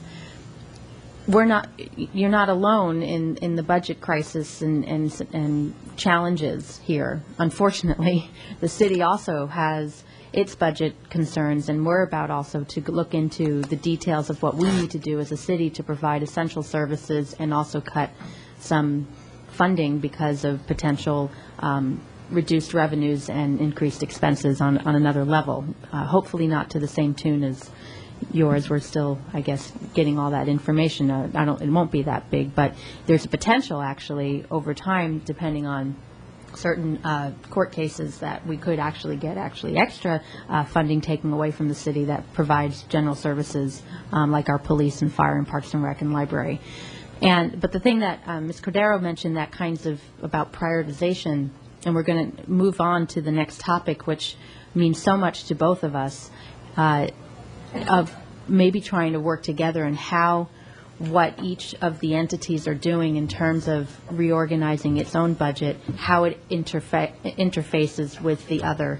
Because I'm thinking of last year with the city being able to, for example, augment its funding on a number of levels related to youth programs, but one of them specifically for junior high after-school programs in tune to, because the school district could not fund $25,000, for example. I mean, that's a small ticket item compared to $4 million. But there's an example of here was a need of mutual interest and a funding gap, and what works best between the two entities, because there's so much overlap between the two in terms of coordination with our departments and your departments, so that we can sort of think, instead of two separate budgets that don't connect to each other, to see where they can connect and where perhaps we can utilize our funds that might go farther by working together. And I'm not quite sure in our legally how to do that, because school district has its own purview with its own budget, and the city council has its own purview with its own budget. But at least to have conversations when we see those challenges and look what kind of cuts we're looking at in areas of mutual interest, that we see what effect a cut in one jurisdiction would have on the other, and if there's a way to try to reduce that negative impact as much as possible. So for all of us, as we're moving into the next several months of our budgets, to keep that in mind. Thank you. Okay, I think we're time to move on to the response to youth violence. It's him again. I'm going to ask Paul Turnbull to present some of the information we have on our response to youth violence, but I'd like to introduce that by making a couple of comments. Just like the city of Santa Barbara, our school district has been working to prevent youth violence long before last year's fatal stabbing.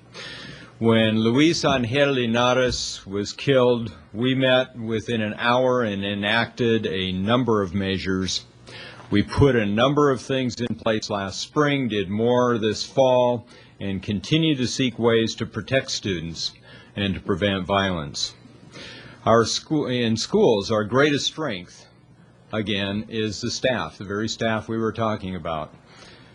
Adults connecting with students provide the best first line of defense against future trouble.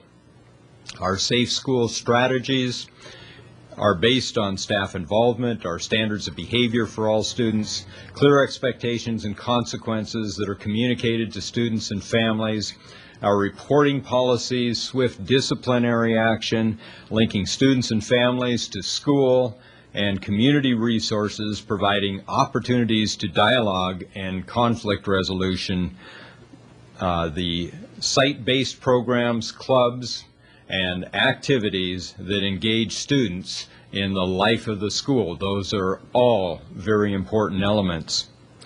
As I said, our focus to safe schools began long before last year's tragic stabbing on State Street, and we have seen other examples since. For example, secondary school administrators have been active in monthly gang task force meetings with law enforcement, served by your own law enforcement community here, for more than a decade, which highlights another equally important point. We have always had a strong relationship with the city of Santa Barbara, and we are thankful for that. The police department has provided community resource officers on our campuses for years. Parks and recreation after-school activities have been in place for years. Thank you for your partnership. Let me say a little more about what schools have been doing. We have our own campus safety assistants on our campuses. We've increased their salaries, and we've undertaken a series of campus safety trainings. Our board regularly updates policies on student conduct, student dress code, gangs, discipline, suspension and expulsion, non-discrimination, and harassment. We communicate with parents regularly in English and in Spanish regarding the school code of conduct and zero tolerance for inappropriate behavior. We know that every staff member needs to share the responsibility for monitoring and for action. When we saw gang behavior increasing 3 years ago, the school board invited presentation by Santa Barbara Police Department's Ralph Molina, and Sergeant Molina represents and understands those gang issues well. We took to heart what he had to say, redoubling our efforts on campuses and reestablishing our zero tolerance policy about gang dress and behavior. As a result, our sites have been successful, and I'm proud to say that we've had relatively few incidents on our school campuses. But these are the same kids who are in the community, and we share the responsibility for those kids.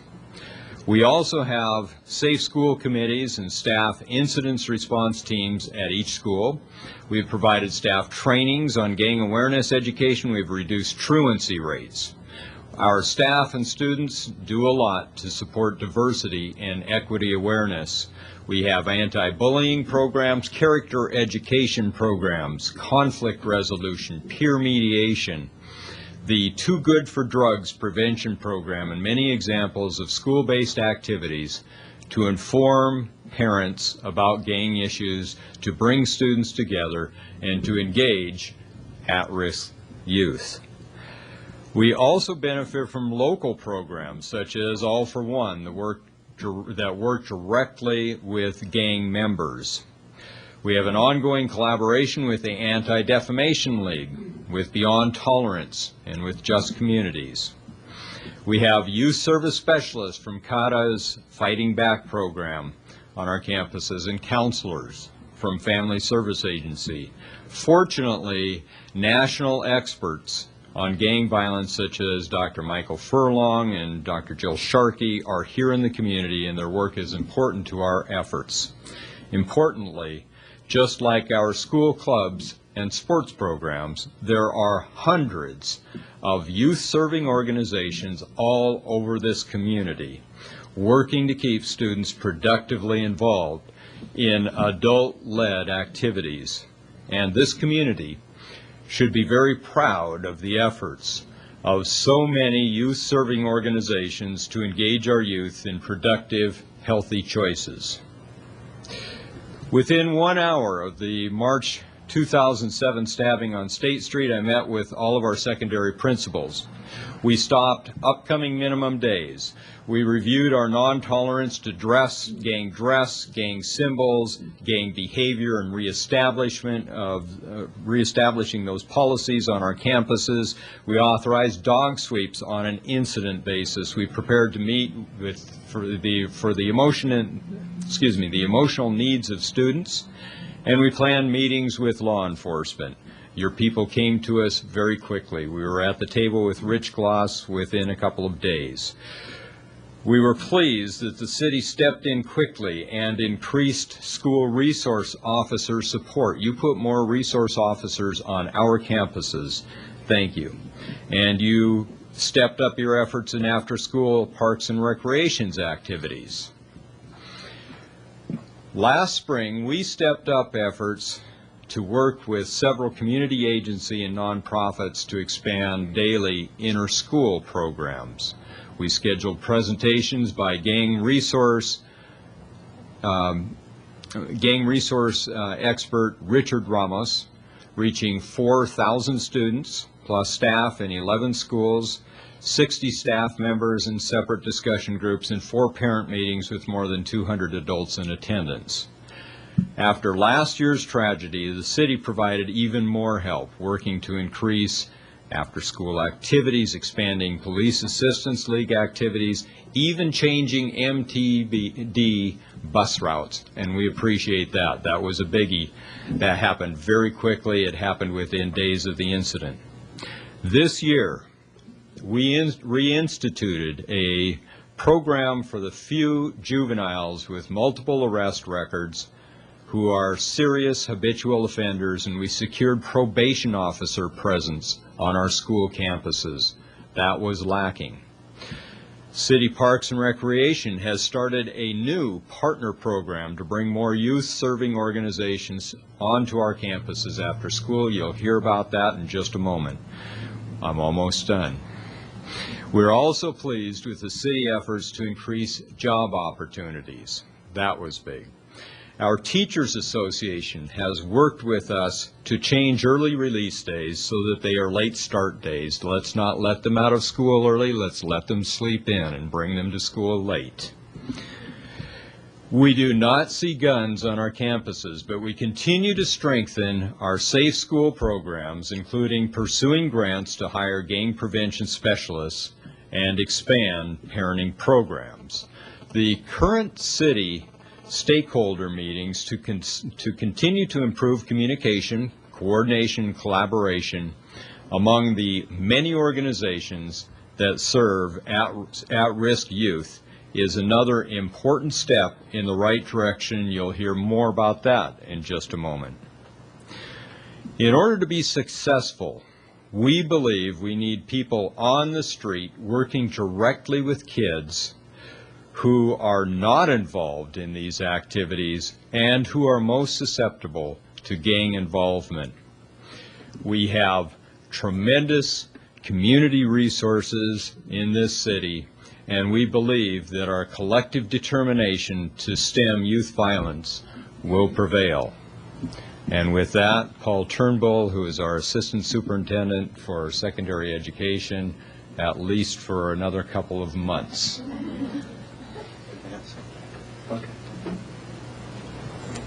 Thank you, Dr. Sarvis. This presentation, first of all, good afternoon. It's nice to see all of you together. Big, happy family.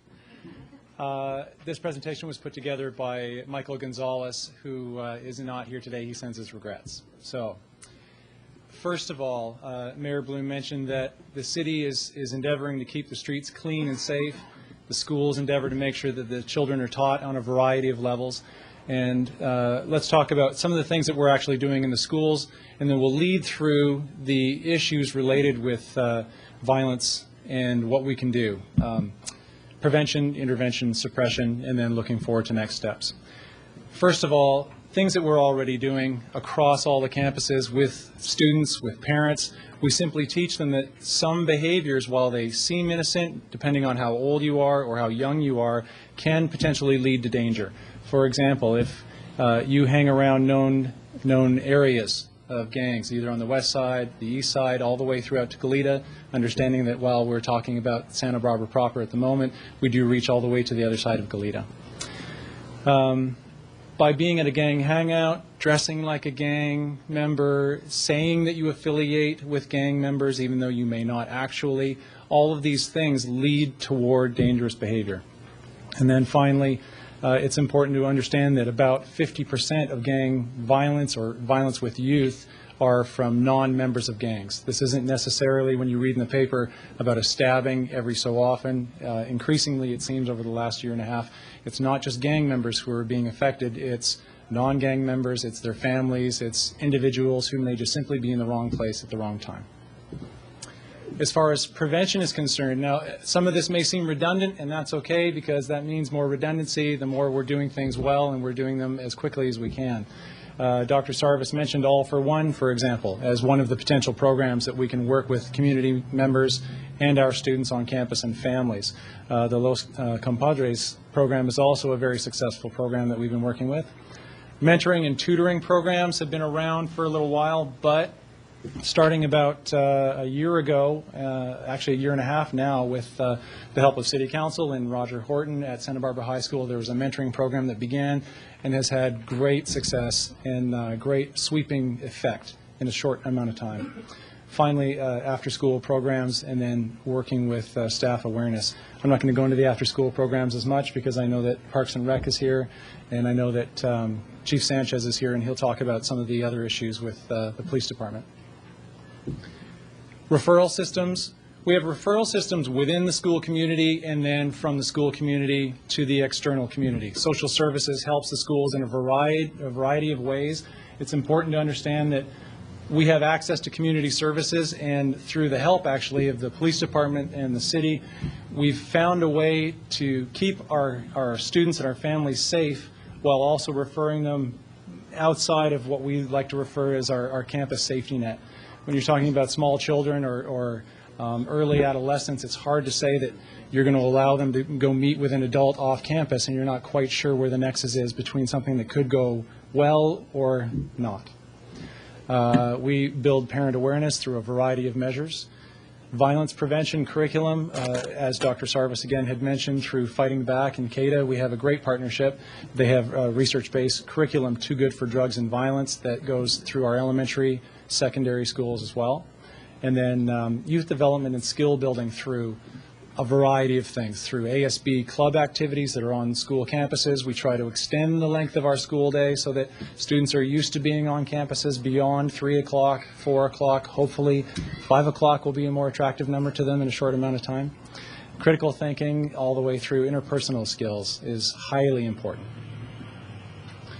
The team approach. And this meeting is an excellent symbol of the team approach. We have two major entities inside the city boundaries working together in one meeting. We have a variety of different organizations and sectors of the city of Santa Barbara out in the audience who will speak to you pretty soon. All of these things together simply show us that not only can we react in a very quick way and can we pull together resources quickly, but the collective memory is really important, historical memory, and making sure that these things don't come as cyclically as perhaps they could. Early identification of at-risk youth. We know so much about so many things. The issue that we have now is building the capacity in our school system not only to identify those at-risk factors, but to actually react and then try to make sure that we have interventions in place that work. On-campus suspensions versus off-campus suspensions. There's nothing better for some students than being suspended and being able to go home. So, much to their chagrin, we have on-campus suspensions with instruction in a variety of different areas, including counseling.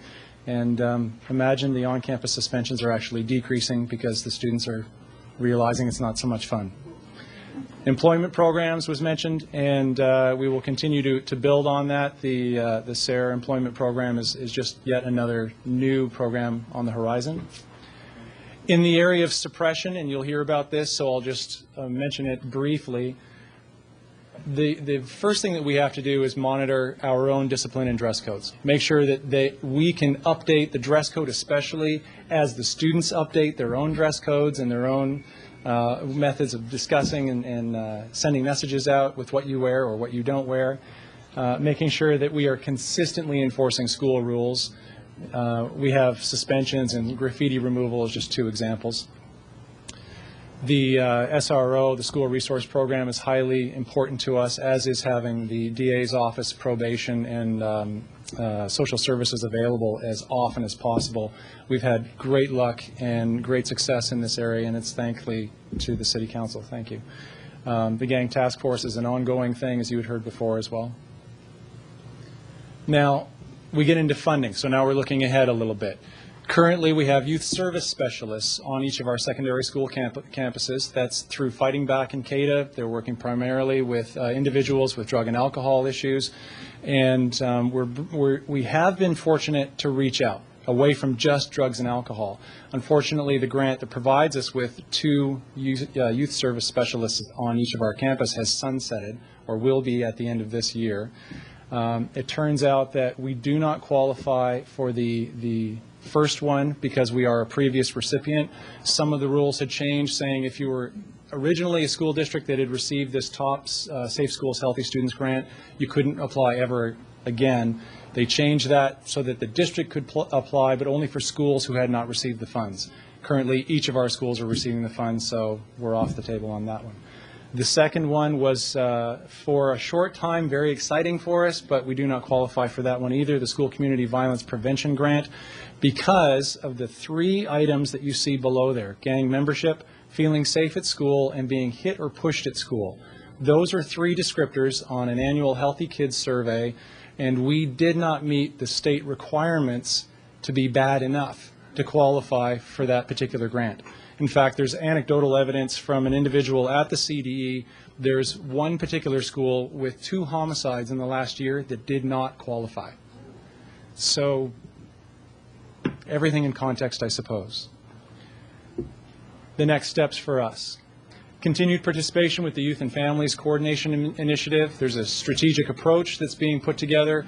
It's highly important that this not be simply a symbol of cyclical issues in our community, that this actually stay as a historical document and memorialized. That we do actually find state, local, and federal funds that we can secure. Obviously, more training as far as youth violence for parents and staff will continue on the great strides we've been making there. Hiring the youth violence intervention specialists, and that's what Dr. Sarvis was referring to when he said getting adults on the streets, working with our students. Yes, we work with our students until 3 o'clock, but we work with them past 3 o'clock as well. There's that gray area where the city and the schools intermix, and it's important that we find some way to fill that gray area, because we can offer as many clubs and as many activities as we like. If it's not the thing that the at-risk youth are looking for, they won't come. And we're beyond, I think, the point of making ourselves feel good by listing off 18 different clubs that we've begun, but we have 3 people coming to each one. Implement anonymous tip lines. We've spoken about that. And then to finally continue to build cultural awareness and civic respect. Respect and responsibility. I would add that second R, responsibility, and that goes from the adults down to the youth. And then finally, just a recognition that youth violence is not an inner city issue, it's not a law enforcement issue, it's our issue. And without us working together by first recognizing it, there will be no next step. And the good news is that here we are having recognized it, so I suppose in a 12-step program that we're a couple of steps in, I suppose. A coordinated community effort is, again, where we are right now. We've just begun, and if we've done well, and it sounds like and it feels like everything that's done has been done to this point has been done well, that it's laid the groundwork for a good future rather than just simply a reaction and a statement, that we'll be able to provide a great future for our students and the youth once they leave our campuses. Thank you.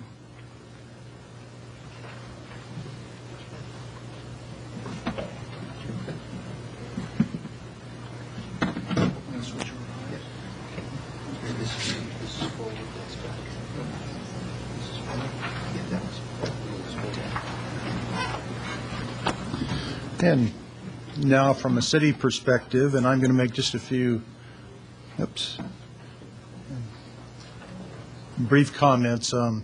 As you know, a year ago, almost just in 2 weeks, we had that tragic homicide. And I think what was nice from both Dr. Sarvis's comments and also Paul's comments is just the overlap and the coordination that has occurred not only in the last year, but really has been an ongoing effort for many, many years.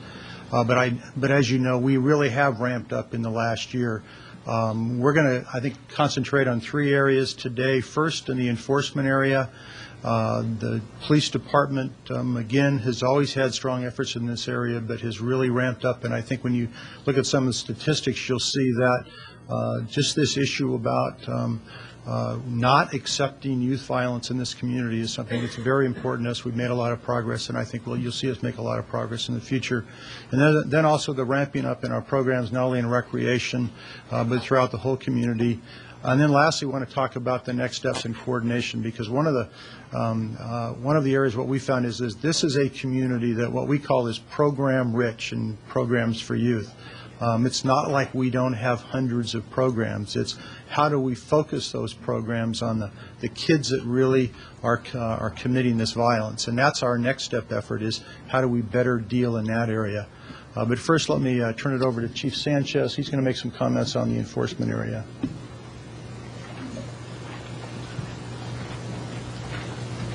Forward, backward. Okay, thanks. Thank you.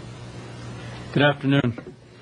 I'm in uniform because I spent some time at Harding School today reading, as the mayor did, and Helene was there, and Nancy was there. There were a few of us there having a great time, and it was the best part of this week. No offense to those of you that are sitting up there.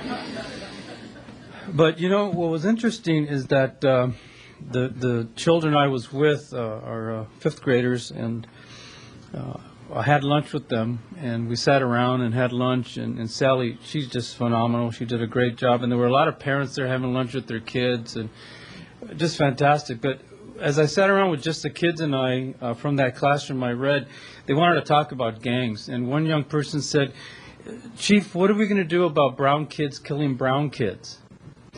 And then another one said, my big brother's a gang member, but I'm not going to be a gang member. So I needed to share that with you, because these things are not only going on in the minds of us adults, but certainly in the minds of a lot of those children who see it probably even more than any of us in this room. And we want to talk about a couple of things, but you need to understand that, the police department does, some reporters have asked me if I believe in prevention and intervention, and the answer is yes. But sometimes the intervention is me, and we don't want to get there every single time. But we do believe in that. I think everyone's already said that the resources are there, the caring is there. But I need to tell you before we get into the statistics that there are some young people who have consciously decided to be a gang member and to commit crimes and to victimize the community and each other. And we're not going to, the reality is we're never going to save them all, but we'll certainly save all we can, and especially those that really do want to be saved. But over the last couple of years, especially with the 2 homicides that we had, it is amazing the young people that we've come in contact with that have just made a conscious decision to be a gang member and to commit crime. And those are the ones that we deal with, and that's what I'm going to talk about. Because those are the ones that are not going to our police activities league, even though it's afforded them, who are not going to Nancy and her staff at Parks and Rec, and who are not standing on the corner of any street looking at the sign-up sheet for the next great positive activity. And that's the reality. And those are the ones that we are going to deal with harshly, because that's what it calls for. And we will never apologize to this community for protecting it. Over the last few months, I've met with hundreds and hundreds of parents and community members from both the east and west side, and most of them in the Spanish-speaking community. And I will tell you that the consensus is, in their estimation, that Cam Sanchez is not hard enough on gangs, that they're sick and tired of their children being intimidated at school, and that they can't send their kid to get a carton of milk without being intimidated by a gang member or pressured to use drugs or join the gang. And they are sick and tired of it, and they are ready to support the police department in whatever it takes to solve crime in their community, because they care about their community and their children. So I need you to know that. because they want us to be even harder.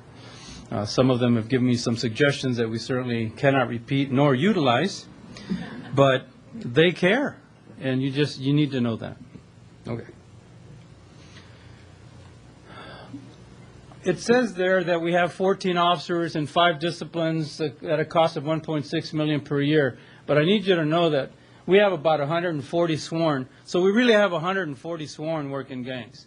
But full-time, we have 14 officers in street enforcement, in investigation and follow-up, in the DARE program, school resource officers, and of course our Police Activities League that I'll talk about at the end before Nancy comes up.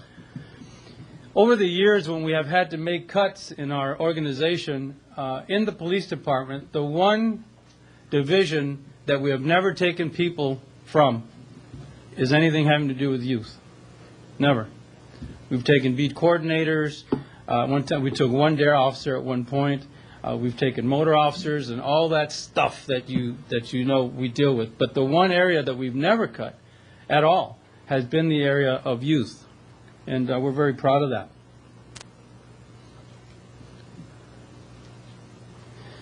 Enforcement-wise, over the last couple of years, certainly with our 2 homicides, we have reorganized ourselves a little bit in order to have more people on duty. Prior to that, our gang enforcement officers were on duty about 5 to 6 days a week, mostly at night. Today, as we speak, it's 7-day coverage with our gang officers, day and night. And it's really working very, very well. Part of that has been, and I'll go over it in a couple of slides from now, about the enhancement of our bike patrols. That has cost us a whole bunch of money, but worth every cent. And I'll get into those statistics in a minute. Intervention and prevention, obviously our Police Activities League, and I'll talk about that in a second as well. In responding to crimes, investigations, arrests, and support for prosecution, we do this. This is what we do. This is what we signed up to do. And our detectives are doing an outstanding job in terms of making a lot of arrests, sending a lot of cases to the district attorney for filings, juveniles and adults, in terms of gang membership and gang crime. Directed patrols, as I mentioned to you before, we have approximately 140 sworn. And I will tell you that in the last 3 weeks, we have retrained every sworn officer again in gang, with further gang training. And I'll tell you why. Over the last few years, our special enforcement team, our SET team, who works at gangs full-time, a sergeant and 6 officers, they do not drive around in black and whites. They drive around in plain cars, but in uniform, or in a shirt that says police and things like that. And it was amazing, but when the SET officers would go by a gang location or to approach some gang members, many times they would run and, the chase was on. But whenever these same gang members would see a black and white, they would just sit there and wave, because we were so busy chasing the radio calls in the black and whites that they knew that for the most part, the officers in the black and whites were not going to stop and have a conversation with them. So we have changed that. And it has been extremely, extremely fruitful. Also, as you know, we have one police station. And we have a briefing room there where the officers brief before every shift. They talk about all the things that are going on in town, and then they go to work. What we've been doing over the last year and a half is we've been having our briefings in a variety of places around town. Bonnet Park, Franklin Center, Franklin School, right on the corner of where Pennywise is. And the first time we did that was over across the street from Pennywise, where the officers suited up, got in the black and whites, and caravan 12 cars to the Franklin Center. Now, you can imagine what the neighbors were thinking. The officers got out, were there outside of the Franklin Center, they did their briefing, and more people were coming out of their homes to say, why are all these cops here, and why are all these police cars here? And the neighbors were watching, trying to figure this out. When briefing was over, and the officers walked to their cars, over 100 people applauded from that community. That was huge. We learned a valuable lesson that we have to be more accessible to the community, period. So since then, on a weekly basis, we have briefings at Barnard Park, Franklin Center, front of Pennywise, and last month, 3 times we did briefings at 11 o'clock at night in the parking lots of apartment buildings on both the east and west side, and then spoke to the residents of those apartments right after briefing. We've never done that before. So when we talk about directed patrols, that's what that also includes, and we're very, very proud of that. And let me tell you, the community just loves us for that. It's just a great thing. Gang sweeps and gang association warrants, we continue to do that. We're doing more and more. Basically, we go hunting, plain and simple. We go hunting because people are calling in that there are gang locations that are not being attended to. They're tired of it. They're tired of the intimidation. And we gather up our troops. We get a few sergeants, and we get some sergeants like Sergeant McGrew and the other guys who have been around a while, and in a matter of minutes, the task is over. And we're very successful. And again, the community appreciates it. In the last 2 weeks, after we've done some of these gang sweeps and warrants, our phones have rung off the hook. Not one complaint. Comments like, "It's about time," is said, or "thank you." So we're doing the right thing. The increased deployment during community events, we have increased that, and it's self-explanatory. It's been pretty successful, and we just bring more people in on overtime. We have buyback days because of our schedule. Sometimes we have some hours where the officers actually owe us hours, so they come in on those hours to do the gang issue.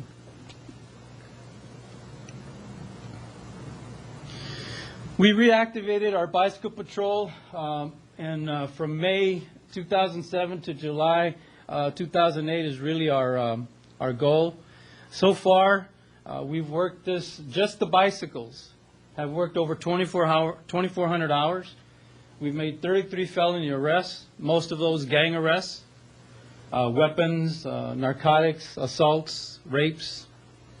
These are the guys on bikes, not the guys on the police cars. I'll get to them in a minute. These are just the guys on the bicycles. The guys on the bicycles are not dealing, someone called the other day and wondered if we were dealing with the guys selling corn, if the guys on the bicycles are chasing the corn vendors and no, they're doing one thing and one thing only, and that's gang issues, period. That's all we're doing with the bikes. And through the 2,400 hours, 33 felony arrests, 90 misdemeanor arrests, 469 citations. That could include anything from, vehicle violation, drinking in public, those sorts of things. So far, we have just the people on the bicycles have interviewed and made field contacts of over 500 individuals, most, if not all, gang members. Some repeated, but that's the number. Prior to me getting here, there was a program called SHOW. I am, if you're going to blame anybody for bringing it back, you can blame me. I thought it was a good thing to do. I know there was some controversy a few years ago with it, but I will tell you that it's very, very effective, and we're doing it again, but we've enhanced it now in terms of the family connection, where the child who is, by the way, they're all wards of the court, and they're on probation, and they're attending our schools. And I believe that we needed to bring it back because if little Johnny was doing something on the weekend that your employees didn't know about, and then they show up on school on Monday, I believe we're obligated to tell your principals, hey, he's not in custody anymore. He belongs to you. He's on campus. Keep an eye out. Not just for the protection of others, but for the protection of that individual. We have now done some other things in terms of enhancing SHOW, and that is by bringing in the family portion of advising the family, talking to the family, and the officers advising the family of positive options for their family. So that's working out great. Right now, we only have 4 young people who have been certified in terms of SHOW. A few people ask, well, is this profiling? The answer is yes. It's profiling criminals. And we don't care what color you are, what gender you are, where you were born, where you're going, how you comb your hair. You commit a crime in the city of Santa Barbara, we're going to come after you, plain and simple. But the gang members have really begun to rile us up a little bit more, and we're being very, very aggressive, and we are not ever going to slow down. But people said, well, you're just focusing on Latinos. Well, we only have Latino gangs in the city of Santa Barbara, for one. And then I said, 100% of the victims of those show kids were also Latino. 100%. So what do you want me to say? And they said, okay, Chief, see you later. And down the road we went, and it's working out great. And believe you me, your school administrators really appreciate the partnership. And to repeat what Dr. Sarvis said, we have a great partnership with the schools. It continues to get better, and it's all our responsibilities. We only have 4 so far currently certified. Street enforcement, investigation, and follow-up. These are all felony arrests. These are assaults.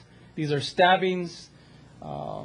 These are assaults with bats, knives, whatever it takes. So all those 71 arrests, just in our street enforcement investigation crew of 6 people, they've made 71 felony arrests, and there have been 152 total charges that the district attorney has charged these young people with, all gang members. Now I want to talk briefly about our DARE program. Let's put them up there. We still teach DARE.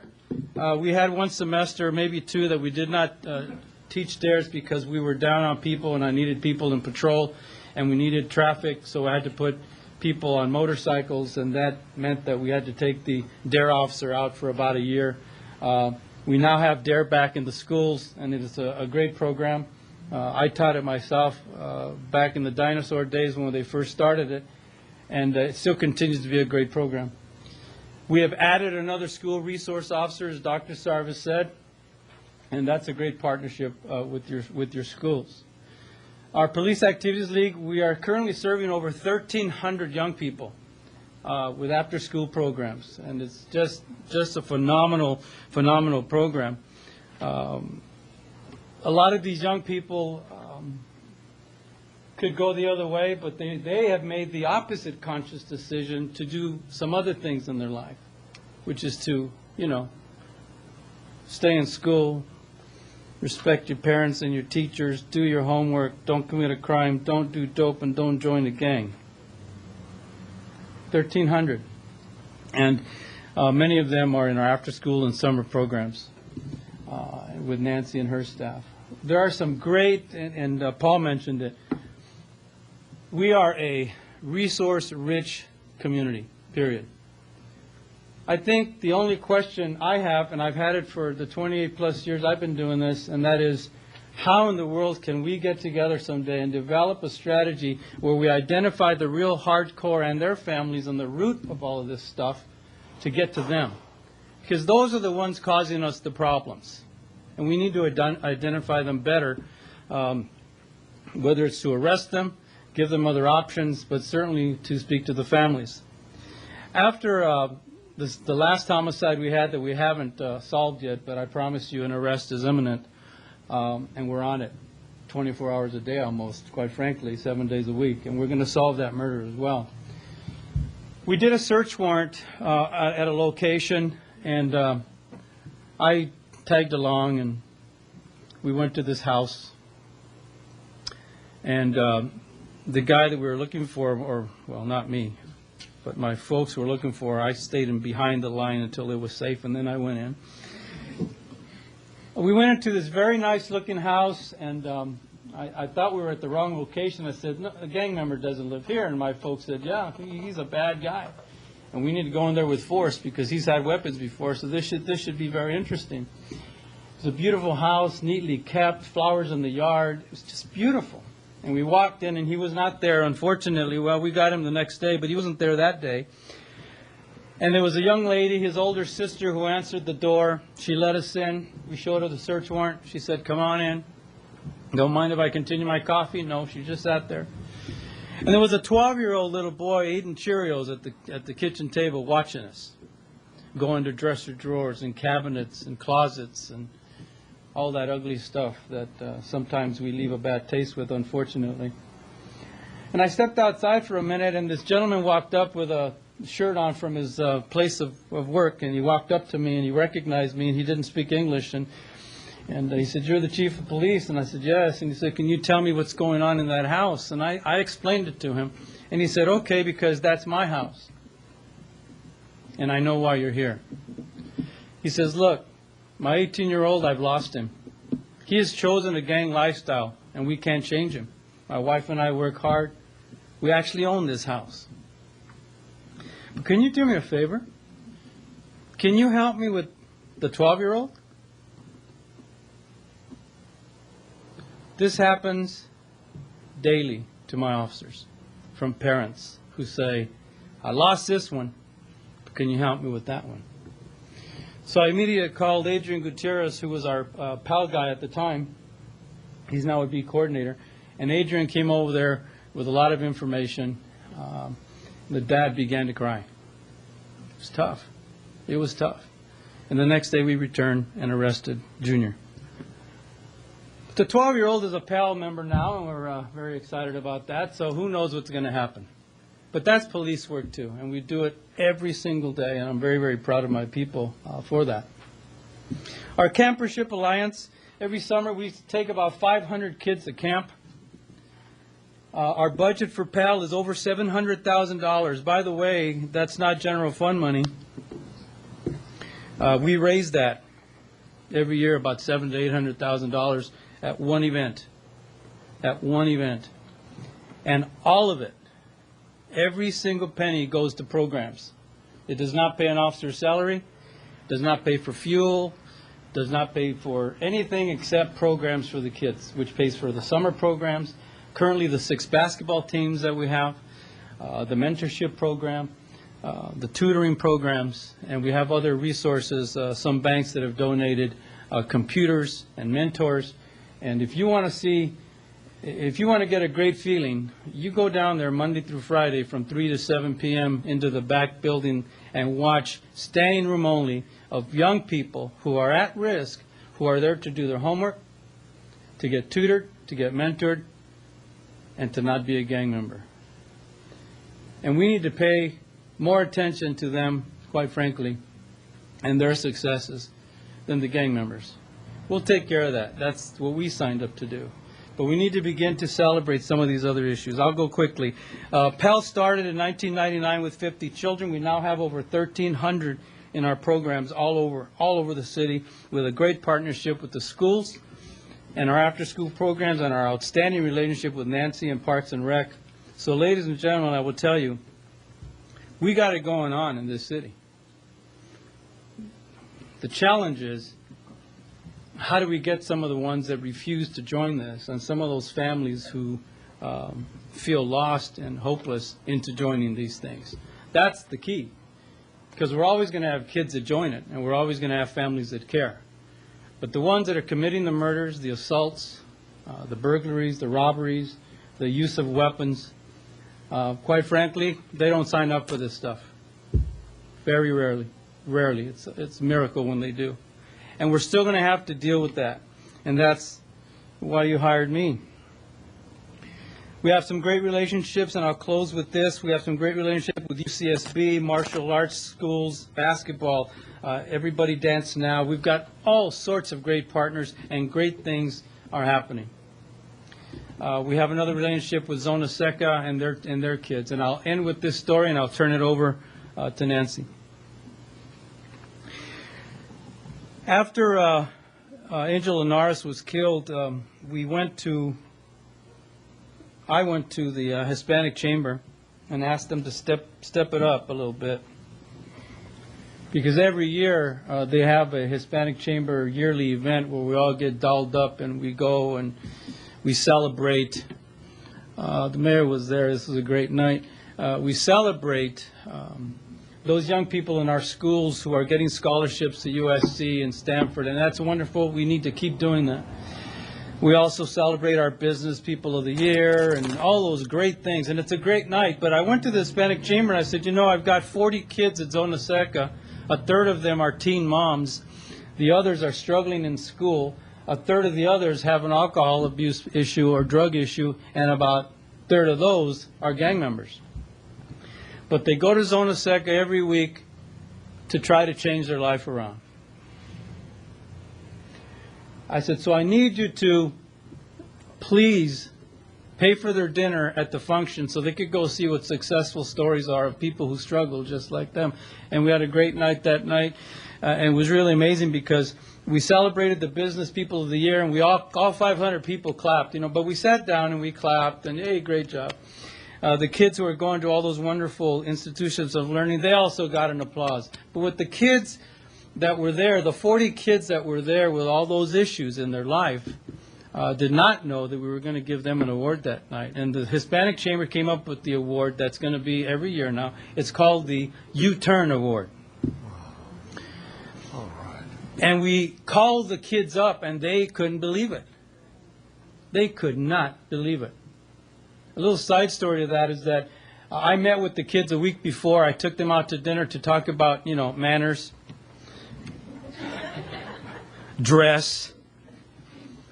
And one of the young ladies at the dinner the week before raised her hand, and she's 15, and she says, "Can I wear my prom dress? Because I had a baby last year, and I've never been to a prom, but I had my prom dress. Can I wear my prom dress?" And I said yes. 3 other girls said the same thing. None of them over 16 years old. So they showed up that night, and when they called them up on stage, every single one of them, including the former gang members, hugged me. And they came up to the podium, and 500 people stood up and gave that group a standing ovation. We need to do that. That's police work too. But I will tell you that my piece is quite honestly something that's very obvious. And we have to quote my boss, our eye on the ball in terms of arresting those that need to get arrested. And being as hard as we can within our legal system to keep all of us safe. All of our children deserve to be safe in their schools. And we have gang members on a daily basis intimidating our children at school and after school. That is unacceptable. It's ludicrous. We're not going to put up with it because I'm telling you, the community has already told me they are not going to put up with it either. The communities on both sides of town have told me that if anybody ever complains about how we arrest gang members who commit crimes and kill people, there are going to be about 500 people at City Council to defend your police department because they want to be safe, and we are going to keep them safe as much as possible. That is my long-winded, hot-air chief report. And Nancy's going to come up and talk about some great, great things. I don't know if I should open it up to questions now or if that's not appropriate, or is that it? No? Chief Sanchez, I think it would be very worthwhile if you could tell anybody who's watching it on television particularly how they can help fund this PAL program. Well, we don't really do any solicitations. We just tell people that every April or May, it depends on when we get the location. If they want to call 897-2400 and just ask to be transferred to the PAL number, we'll let you know when that function is, and you can donate at that time to PAL or show up to the event. What's that telephone number again? It's 897-2400. And someone will just tell them you want to be transferred to the Police Activities League, and someone will pick up the phone and send you information about the event, the table you can buy, or what you can do for the young people, which includes maybe even some mentoring or tutoring yourself. But it's very low-key, and it's one time a year, and when you raise that type of money, it's obvious that people care. But again, I'll end with the obvious. We're going to keep you safe. Gang crime, gang membership, gang activity and behavior is absolutely unacceptable on and off campus, and I'm telling you right now, I'll never apologize for this. We're just going to hammer it hard because that's what you pay us to do. You deserve that. Thank you. Nancy.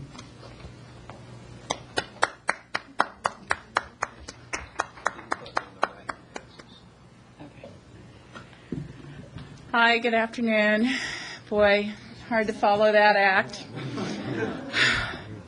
I will, however, and also attempt to be brief.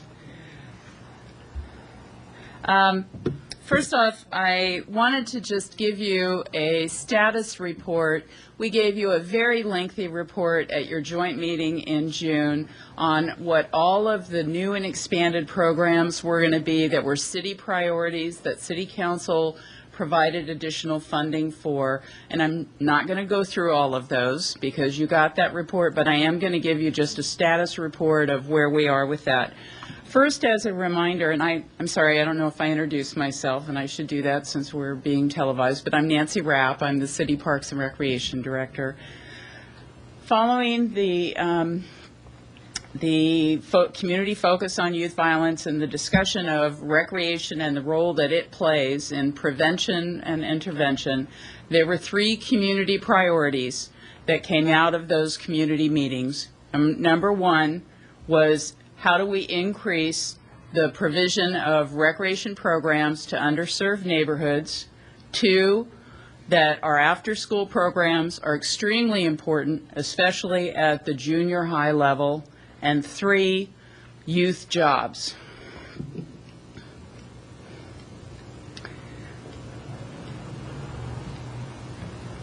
Okay. So these are just some of the new and expanded programs that have been in operation since July 1st when the funding went into place. The funding was approved like the 3rd week in June, and by the 2nd week in July, we were up and running. So funds that were determined to help kids in the summer did, and so we were very proud of that. Summer Fun is a free drop-in program that operates at 3 elementary schools. We added 1 more additional site at Ortega Park, and we increased our participation in that program by 30%. We also introduced a community handball program that operated at Franklin Community Center and the West Side Boys and Girls Club that served over 160 kids. The Youth Alliance for the Arts and the UCSB tutoring program were 2 programs introduced at the Franklin Center that work very specifically with kids in that immediate neighborhood. And in fact, the Youth Alliance for the Arts is the photo that you see, and the majority of those kids were, our staff provided outreach. These are the ones that are hanging out in front of the street on the at the Pennywise Market. So we have volunteers from the community that are working with them in different arts programs. So we are very proud of the fact that that's a very targeted program, very successful.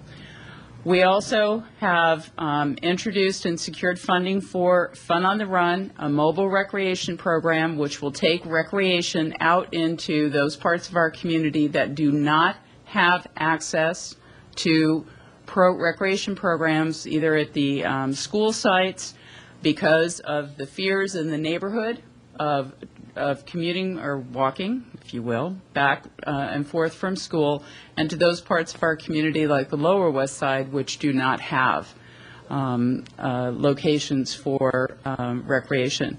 And also, one of the other things that we did was we eliminated the fees for all of our youth sports after-school leagues, and we have doubled our participation thus far this year, which was our goal.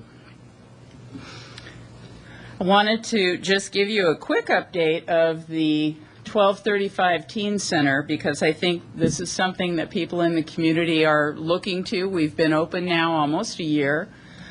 We've had over 6,000 visits by teenagers. We have 336 members who have officially signed up. We estimate that we probably have 150 different kids that participate on a regular basis at the Teen Center. Our average daily attendance was about 30 during the summer, and it's about 16 during a school year. 66% of the participants are male, and you can see that the primary age group that we're drawing is the 13 to 14-year-olds. Now, one thing that I will tell you is this average daily attendance may sound low to some of us who have a lot of high expectations. This is the norm for as we compare ourselves to other teen centers in other communities, of similar size. This is the norm, so we consider ourselves successful. We are continuing to do outreach and to bring in more programs and partners into the teen center. I want to talk a bit about the junior high after-school program. As I mentioned, the junior high program is one of our community priorities. The city and the school district have funded this program together, emphasizing the importance to the community. There is, and we have all acknowledged, a significant desire on our part to see more kids engaged on campus after school. And we have some challenges because the program that we have in place has suffered from a variety of challenges over the years, and we're seeing some new challenges. And so we are seeing some challenges to participation, some decline in participation. There are a number of factors that are contributing to that, but it is of significant concern to us. I want to talk about that just a little bit. Some of the challenges that city and school district staff have been working on, and when I say school district staff, I mean the principals. We've been very appreciative of Paul Turnbull's time and his involvement with this, but really looking at the challenges of scheduling. Each of the schools has a different schedule. We have students who are doing 7th period, which means that programs can't all start at the same time. And that's a challenge that we haven't figured out a solution for yet, but we are all still trying. We also are having challenges with student interests, and the program that worked for so many years is not necessarily drawing the kids now, and we are looking at that. We're very appreciative of the school board for giving us the go-ahead to bring on some new community partners. In the spring, we expect that our participation will go up, directly reflective of that change.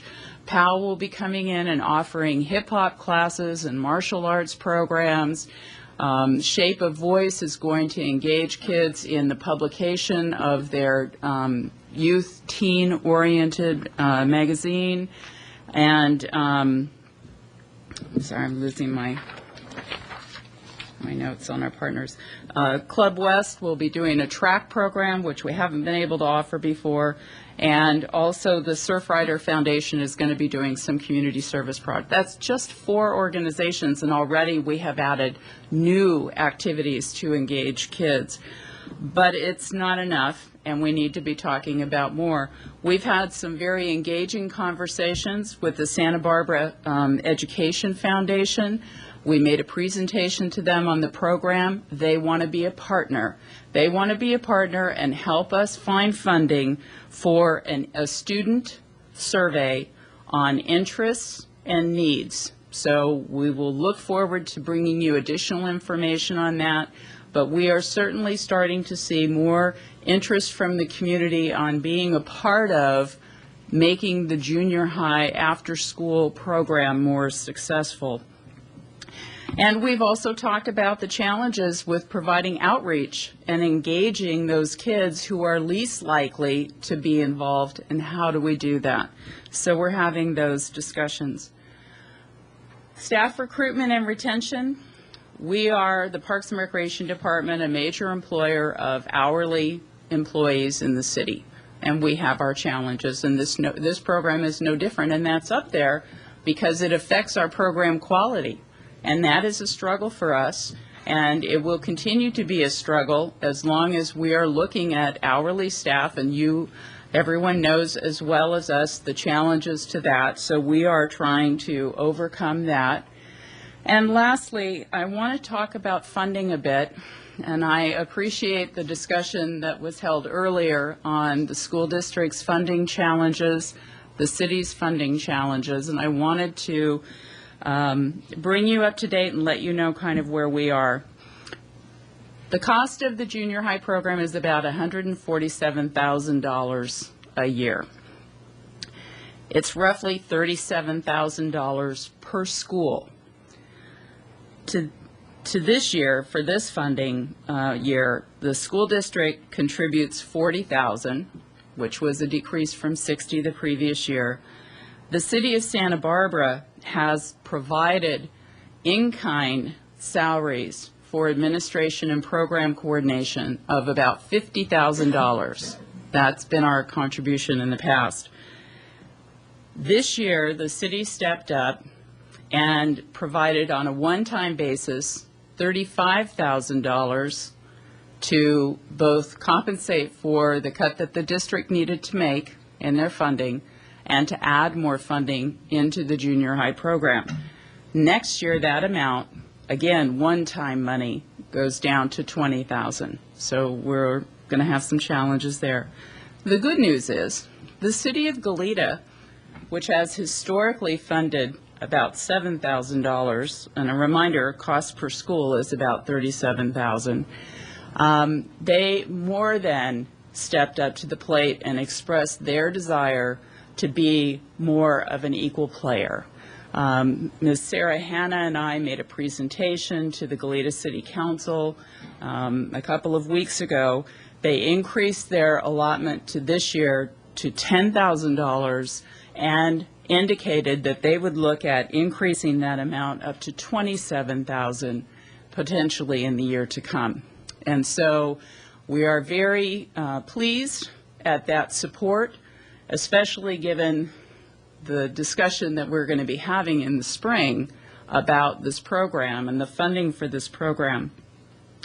So one of the things that I wanted to share with you, because we will be coming back to you, is that this program really needs to have a fresh look.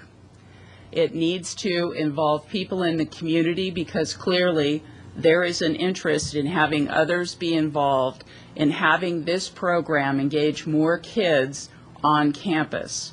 And we really would like to see that come together as, I'm going to use the term task force, but that's really what we need, and the planning needs to go into place now, because as you're having your discussion about budget and the city is having their discussion about budget, we really need to know how much money do we have on the plate for fall. And that decision, it's hard when that decision comes at the end of June, because school district personnel are, not as available during the summer when the planning for the program needs to take place. So the time is now. I just wanted to give you that head up, the good news, the bad news. We're very pleased with the comments from the city of Goleta and their city council. I think that demonstrates their level of interest and support for this program in their community. And very quickly, I want to talk about the 2 youth jobs programs. The city runs a program through Parks and Recreation that placed this, since July 1st, placed 37 youth in city programs and businesses, and these are job training programs. Most of those youth are high school and just out of high school. And then SARE Jobs for Progress. This is the grant that we received from the Workforce Investment Board. And you heard Lucero earlier when she came up and introduced herself. This is a 3-year renewable grant anticipated to serve over those 3 years up to 200 in-school and out-of-school youth.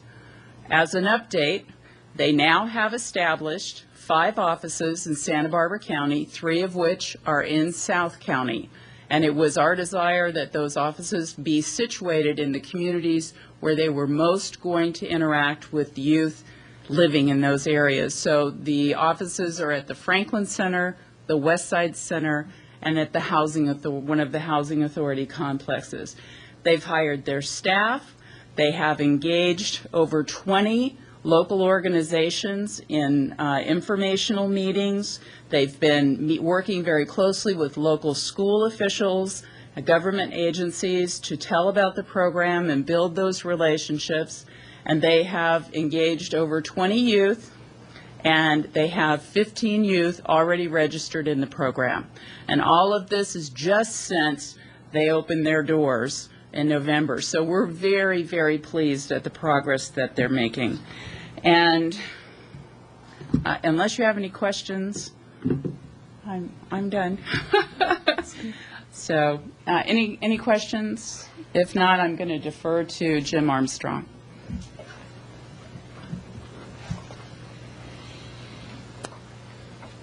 And I'm going to skip through a couple of these because I think I can cover this quickly.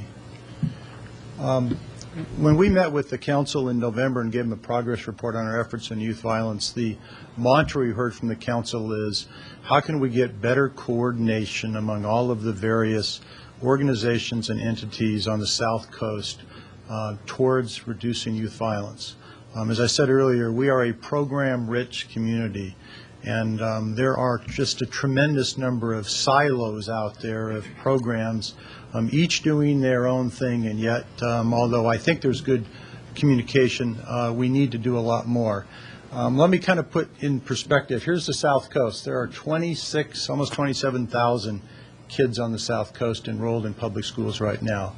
In the city of Santa Barbara, that's almost 17,000. In our city, we believe there's around 11 gangs, approximately 750 members or associates, and about 100 what we would call hardcore. And these are estimates. I could probably plus or minus 50 or 100%, I think, at least on the bottom two numbers. Another way to look at it, and this was the bullseye that some of you have seen in my office for the last month, is we've got all of these kids involved in things, but how do we get at that bullseye in the middle there? How do we focus programs on those kids there, many of whom don't want to participate in programs? They're not going to go to the teen center unless they're dragged there, or they're not going to participate in the PAL program. How do we focus our efforts there? And that's the challenge. Then you look at the folks who are working on that. You got the enforcement folks, and it's not just our own police department, it's the county sheriff, it's probation, the education community, and again, it's not just your school district, but it's others that are working on the area. It's the continuation schools, the support services, the hundreds of nonprofit organizations that are involved in various youth activities. Recreation, not only our recreation program, but recreation programs and private services throughout the community. And then the issue of employment, the private sector in terms of providing jobs. And our challenge is, how do we get a focus of those folks to work together in a more concentrated area? About a month ago, we got 40 of what I would call the key stakeholders from these groups together. Brian Sarvis participated. We had the continuation school, people from county schools. We had probation, our own police department, the county sheriff's office. We had all of the major nonprofit funders, all of the major foundations, as well as several of the larger service providers. We could not invite every service provider, or we would have had to have the meeting in a very large facility. We had recreation providers, and we have several of the major employers. And we basically had a brainstorming session for about 3 hours, focusing on how can we do a better job to coordinate our activities. It was a messy meeting. There was, very strong opinions. A lot of folks wanted to look back over the last 10 years and say what mistakes had been made. Wanted to talk about programs that had been in place and then because of funding or other issues had gone away, and how would you get those programs back. But at the end, I think it was a very healthy dialogue in terms of how do we go forward. And I want to just share with you a few of the conclusions from that group. These were the consensus points. First, the violence is unacceptable. For our community, we just cannot accept violence. It's about kids, it's about family, it's related to poverty, legal status, neighborhoods, etc. We need to learn more about what's causing this violent behavior, because we really don't understand it. And with all of the programs and services that we have in this program-rich community, we're not reaching kids at that core, at that bullseye. Additional consensus points. There's already work going on to produce a comprehensive inventory. In fact, there's 3 or 4 different efforts going on right now by various groups to inventory the various programs that are taking place to help youth in the community. There's clearly ways we can improve how we work with each other. Some of them are very basic issues. Transportation, how do we, this coordination with MTD and with buses, and how do we have better transportation? Hours of school. We've had discussions with the school district about how do we get information on campus without besieging kids with flyers. There was a strong belief that we need some type of strategic planning effort. And that there's a foundation on which we can build, and we don't need to reinvent the wheel. In fact, we were pointed to other strategic plans that have been done in this community as well in other communities that we can build on. So we don't need to go all the way back to square one. We also need to institutionalize our programs. One of the real problems we've had is the funding that goes up and down on some of these programs. And of course, it's pretty interesting when you think about the prior discussion you had about the school district budget and the discussions we're having at the city about precisely the same issue, the cyclical nature of the funding. It's a regional issue. This is not just a city of Santa Barbara issue. It's this whole South Coast issue, and really it's related even to things going on in Ventura County and up north. And it requires regional collaboration. We're not sure that the city should take the lead on this. We may be the convener, but we may not be the appropriate body to take the lead on it. And again, we're facing, not only are public agencies facing budget constraints, but several of the private agencies, and we talked a little about the Fighting Back program and the resources they have on the school campus. A lot of the private organizations are facing severe funding constraints because of the economic downturn and just the nature of how they get money. We came up with some draft kind of a work plan, support for developing one comprehensive inventory of services and resources, and there's efforts already going on in that area to start working on some type of strategic planning process, making recommendations on how we can all work together and facilitate the improvement of new coordination efforts. And to get to form a steering committee. We have our next meeting of a smaller group, what we're calling the core group, that will be held in, 2 weeks from now to continue to move forward on this. I think it's a good first start, but it's a complicated process. It's difficult. It's going to take everybody working together and probably with many different iterations. But I think we've had a good first start on going for that next part, which is the coordination and better communication between the various service providers. So, and I just want to mention some other community efforts. The United Way is doing some things in strategic planning, the YMCA. There's an organization we weren't even aware of until recently called the Juvenile Justice Delinquency Prevention Commission. It's a county-wide organization that's actually doing an inventory right now of programs. And there's a Collaborative Communities Foundation, which is a new organization that's also working on these areas. So there's other folks doing it. Again, we're trying to bring everybody together so we don't just duplicate what each others are doing. So that's a conclusion of the city report, and I'm available for questions as well as the chief and Nancy from the city side. Thank you. My goodness. How about some public comment for? Do we have very many? No, just two. Okay. 3 minutes each. Okay, well, first up was Jared Schwartz, who apparently has left. So, okay. And then next is Cerro Marquez.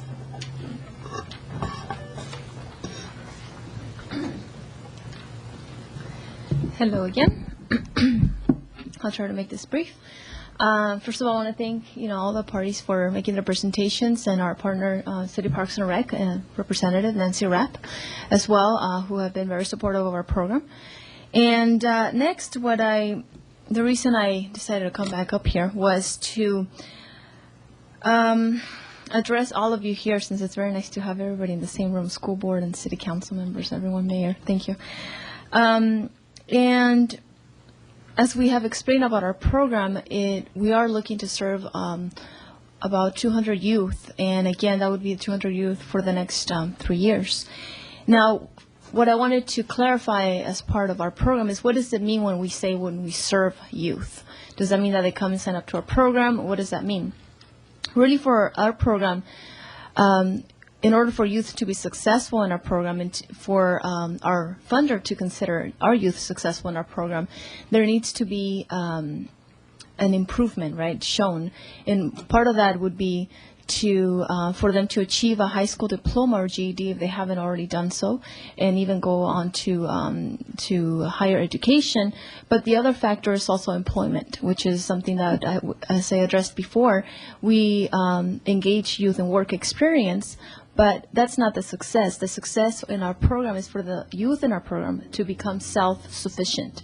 So what does that mean? For our program, again, in order for them to be able to use the skills attained in our program and the work experience that they were able to benefit from, to be placed at another job in something more permanent, be it part-time or full-time, where they can actually say, you know what, I used this work experience and I'm getting a job in another field, something related, something that's interesting to me, and that this is what I want to pursue. So that is a success. That's a youth that was successfully served as part of said Jobs for Progress. And that's something that I wanted to clarify. Also, this is where all of you come in as well as the city. I know the city has a great investment in our program to be successful, and you have been very key in this grant to have happened. And part of the success of the program, as I mentioned, is to identify positions for youth to be transitioned into after the work experience. So this is where the city, the mayor, city administrator all come into play, where you could direct your staff and the different departments to be able to work and say, okay, now that we're looking at the budget, we're looking at how we can help the youth in our community. This is where we can say, we need to identify positions in each department. We need to look at where youth can gain, use some of the work experience that they've gained and be able to place permanently in employment. This is really the opportunity or the best way that we can ensure the success of the youth in our program so that they can be self-sufficient. So that is my message to all of you. Again, you know, let's move forward and let's take the next step, and that is the next step, and I will be in contact with you about it. But I would love to hear more comments about that as well, and definitely let's make a commitment and let's follow through on this process so that we don't just start a program and let it die, but really ensure that our youth are indeed successful and that they do improve their lives and their futures. Thank you. Lucero, I have a question for you. Yes. Two questions. One, could you give me your definition of possesses employment barriers? For us, there are different, issues that we look at with youth. They could be single parents. They could be basic skills deficient, which means they are at an 8th grade or below level in academics as far as reading or math.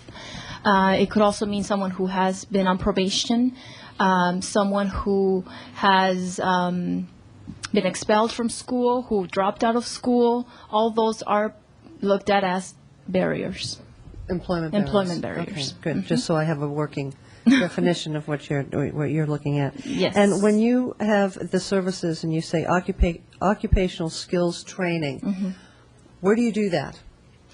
What we do is we direct the youth to the different resources available in our community. So we are working with Santa Barbara City College for some of that. We are working with adult education. So whatever there is, the program that is best suited for the youth, that's where we direct our attention to, and that's how we are able to do that. So we don't necessarily do it ourselves, but we do. No. I'm wondering what facilities do you use? What where do you send them to be skilled and trained? And that's skilled. So it really depends on what skill they are looking to build on.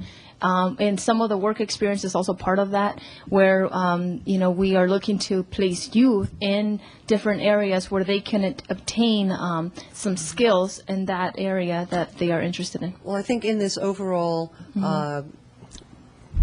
plan or process that we're going through collaboratively together, the piece you just saw last that Jim and Nancy and the chief presented, making sure that there are these resources and where are the gaps, what's missing, what kinds of skills do people want, especially the ones either in that target bullseye or the ones around the fringe. I'm thinking of the young people at Puente High School and what happens to them after that. So this is something that I think that we can definitely use your information that you glean to give us more insight into what's missing in the community and what would be helpful and how do we get there? And thank you. I also want to acknowledge that the county is really a huge player in this. This money actually comes from the county, and I know that our department, especially Nancy Rapp, is instrumental in getting it to us in the city, but we need to acknowledge that partnership as well. Yes, the grant is completely federal funds and was awarded by the Workforce Investment Board of Santa Barbara County. Yes. Thank you very much for your work and good luck. Sure, thank you. Mr. Francisco. Madam President, I just wanted to let you know Jared Schwartz, who was going to speak, had to leave, but he told me that he wanted to get in touch soon with everyone on the board and on the council. Okay. Mr. House? Yes, I mean, a phenomenal report today. I mean, it was just great to have this meeting bring forward such a comprehensive report, which I think we have, we appreciated the one we had at City Council, but this even goes further, and I really am grateful for that. I think we all are.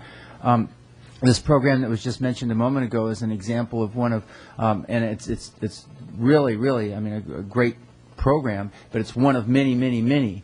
And as you said, we're a resource-rich community, and I continue to see the beginnings of some collaboration here, but more than that, the coordination that we talked about at our previous meetings. But still, it turns out that there are, there are people that will come up to me and say, and we read about it sometimes in some of the things that are out there in the media, that nothing really is being done. Why doesn't the city just solve it? Or it's the school district's fault that this thing happens because they dropped the ball, or whatever. It's really kind of lame when you really think about it, when you really consider how much is going on. And honestly, first of my two things, I'll be very brief, but the first one is, how in the world, and I think it is important, how in the world do we get the word out to the community at large? Now, today obviously is one good example. This will get rebroadcast. People will get a chance to see it. How do we get our community to kind of rally like we are, like we're talking about here, and have them kind of get the spirit as many of these organizations do, as our police department does, our Parks and Recreation, the school districts, and all these nonprofits that are working on this stuff, the faith community. I mean, okay, but there's this kind of a strange perception, and I have people come in and they do ask me that there's just nothing is happening. So that's the first thing. I would like to hear a little bit about our way of marketing is crass. I don't mean it like that. Communicating with the community at large and engaging them in this.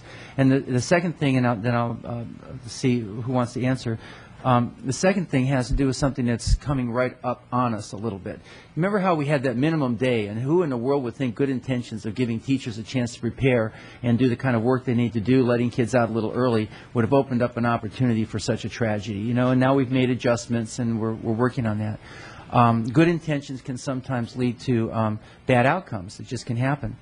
There are groups that we're working with and we know about. Then again, just the other day we found out, we're learning that there's a new group that's begun to form, and they're working with veteran gang members who are now back from being incarcerated or whatever, and beginning to put them into a position of being either kind of a mentor or providing them direct contact with young people who might be, we would call, at risk. And this weekend and next weekend and the weekend after, I believe they've now they've scheduled to have gang truce days in the parks, at Bonnet Park and Ortega and another place too. I can't remember where. And that's kind of a wild card. That's one that we didn't anticipate. Kind of came on just in the past couple of days. The city just found out about it. So how do we prepare for that kind of a thing, and how do we respond to that? Because I can imagine we could have that kind of thing. It could be a very positive and good thing. Then again, good intentions, maybe not well coordinated with the different agencies. How do we rise to that challenge? Those are the two things: community outreach and getting the word out. And secondly, how do we respond to these unexpected kind of things that just sort of pop up out of the blue? First of all, in terms of today's meeting, of course, the city will show this. We will show this in our time slot as well, so it'll get double coverage. Jim Armstrong and I were just talking about doing a joint press release so that we'd get more of the word out. And we'll put out that out early next week. And then also in terms of coordinating these various activities, we have to do it one step at a time and work with the sponsors on In some cases, we have given them advice that they've either choose to follow, and sometimes they choose not to follow, and of course, they're independent groups. And so I think, foremost for us is security and safety issues, and we will definitely be paying attention to that and trying to be as positive as we can with these groups. But like I said, in some cases, we've given them advice, and they have chosen not to follow it, and so we just have to do the best we can.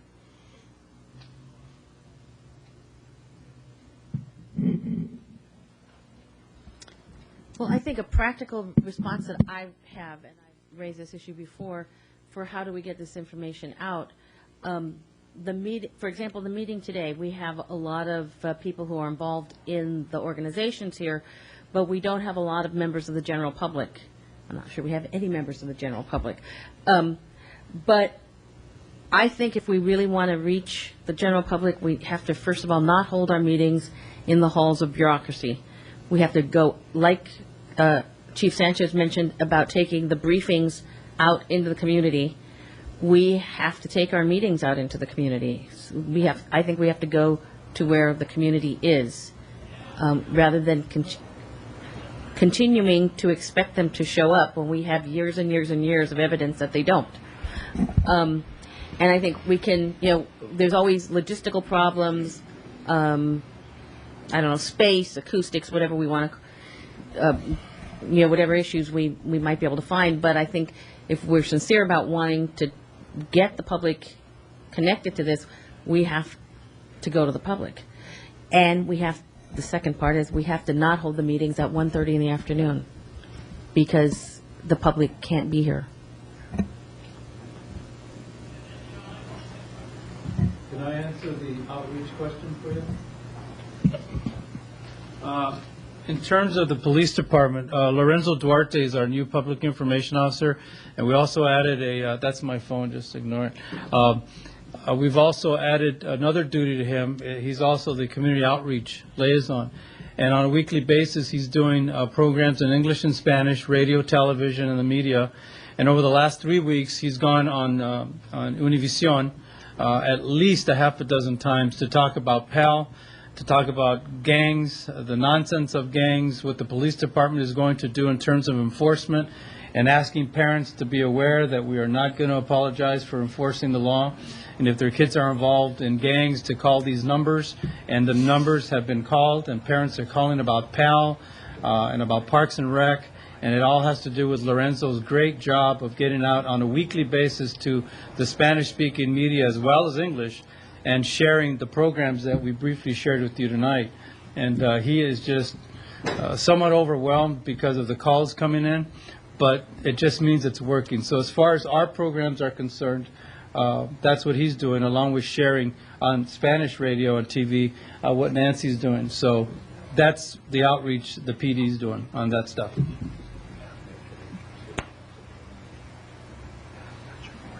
Francisco. Thank you, Madam President. I just wanted to respond to Councilmember House's comments about the public. Public perception is based on what they see and hear. And these programs that we've been discussing here today, many of them very, very good programs. Many of them also have been around for a while.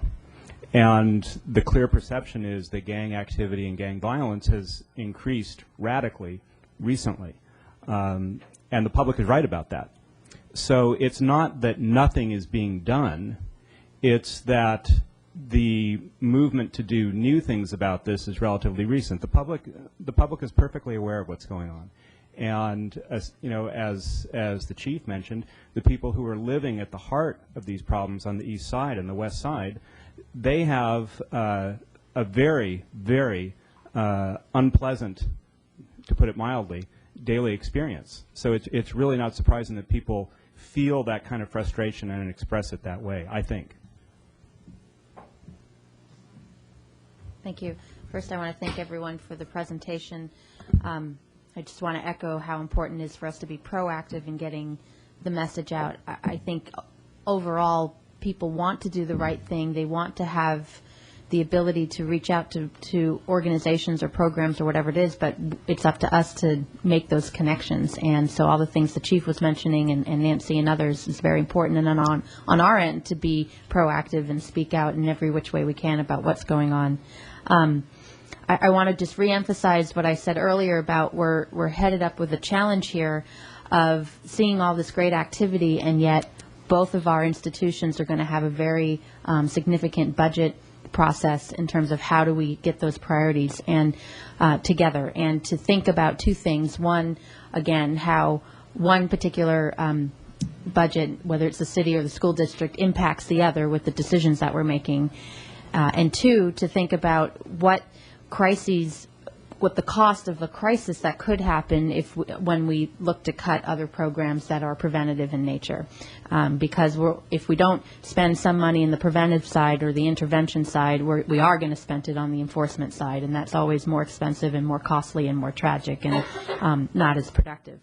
So I think as we move into that next few months, that's going to be extremely important to keep that communication line going between the two agencies. I think it's obvious, we know from experience, that if we keep throwing money and new money at programs without the coordination, we're not going to actually interact with the very kids we need to reach.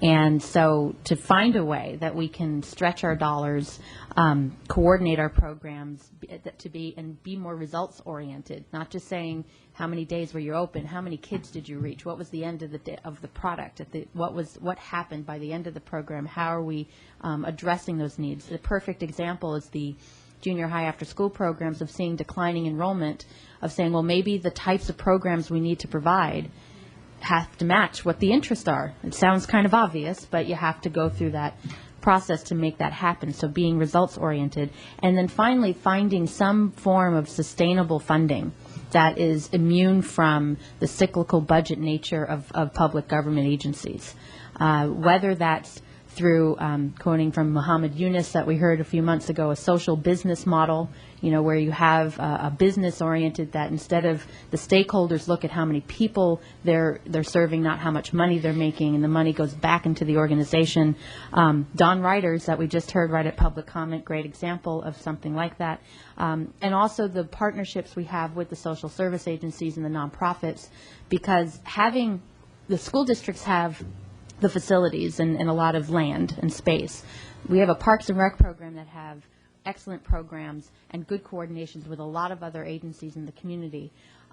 Bringing in outside agencies that might be more cost effective in some way also brings in new funding resources, such as foundations who do not fund cities and do not fund school districts, but will fund a nonprofit organization that happens to be coordinating with the city and the school district. And in fact, from the work I've been doing in various ways dealing with foundations, they're looking to that more and more, about not just keep on funding the same old thing year in, year out with one organization, but that collaborative effort and stretching those dollars. So to try to keep all that in mind as we move forward to the next few months, I think is essential to make sure that we mean what we say and say what we mean when we say the violence is just unacceptable and will not be tolerated.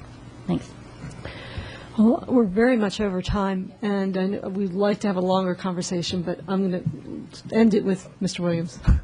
Thank you. I'm going to be real short. I wasn't going to say anything until Mr. Francisco spoke, and I think it's really important to indicate I vehemently disagree with you that there is not a tremendous amount of misinformation out there. There is a perception in the community, not just that gang violence has risen, but that violence as an overall totality has, and when in fact the case is absolutely the opposite, that you are more safe, the average person, unless they are between certain ages and demographics, is more safe than they were in this community than 3 years ago. And I think that's really important to remind people that we need to be helping the youth. This isn't as much a situation where people in the community in general should be feeling unsafe, but where we need to target those youth and make sure that they are safe. And I think this perception exists, and this perception that Mr. House indicated about, that that the city or the school district isn't doing something. It exists because some people are very consciously repeating over and over again mistruths in this community about what is being done in these efforts. And that has got to stop. This should not be a political wedge issue. This should be something that we are trying to work on together to solve a very, very important malaise in our society, and anything less is sort of really doing those kids a disservice. Thank you. I'd love to have a longer discussion here another time. Madam, I would like to. I know you want to do this, but I didn't interrupt earlier. I really want to express my appreciation for the quality of the reports that we've received. Chief Sanchez's report was illuminating, and I think the public wants to hear that report. We haven't heard that report. The school board has been invaluable. Ms. Rapp's report was very informative. Mr. Armstrong's report was very informative. I really appreciated that, and I know that the community, if they watch this, are going to share that sentiment. Thank you very much to all. Thank you for saying that. Additional matters for placement on a future agenda? Perhaps this again. An update. Anything else? Anyone else? I have a small one, but maybe not small for some, and that's I know our bookmobile is something that's become a little bit of a problem in the sense that its participation in it has gone down over the past few years, but for a variety of reasons, and there's been some difficulty in having it interface well with the schools where it shows up, perhaps to the point where teachers haven't felt comfortable sending the kids out to it. Having to do who knows what with a mismatch between their requirement to do certain things in a classroom and where we're providing an opportunity. There's some coordination or something there that's not happening well, and I'm concerned about it. Then again, maybe its time is gone and it's not something that will be viable. But I would really, it will require some coordination.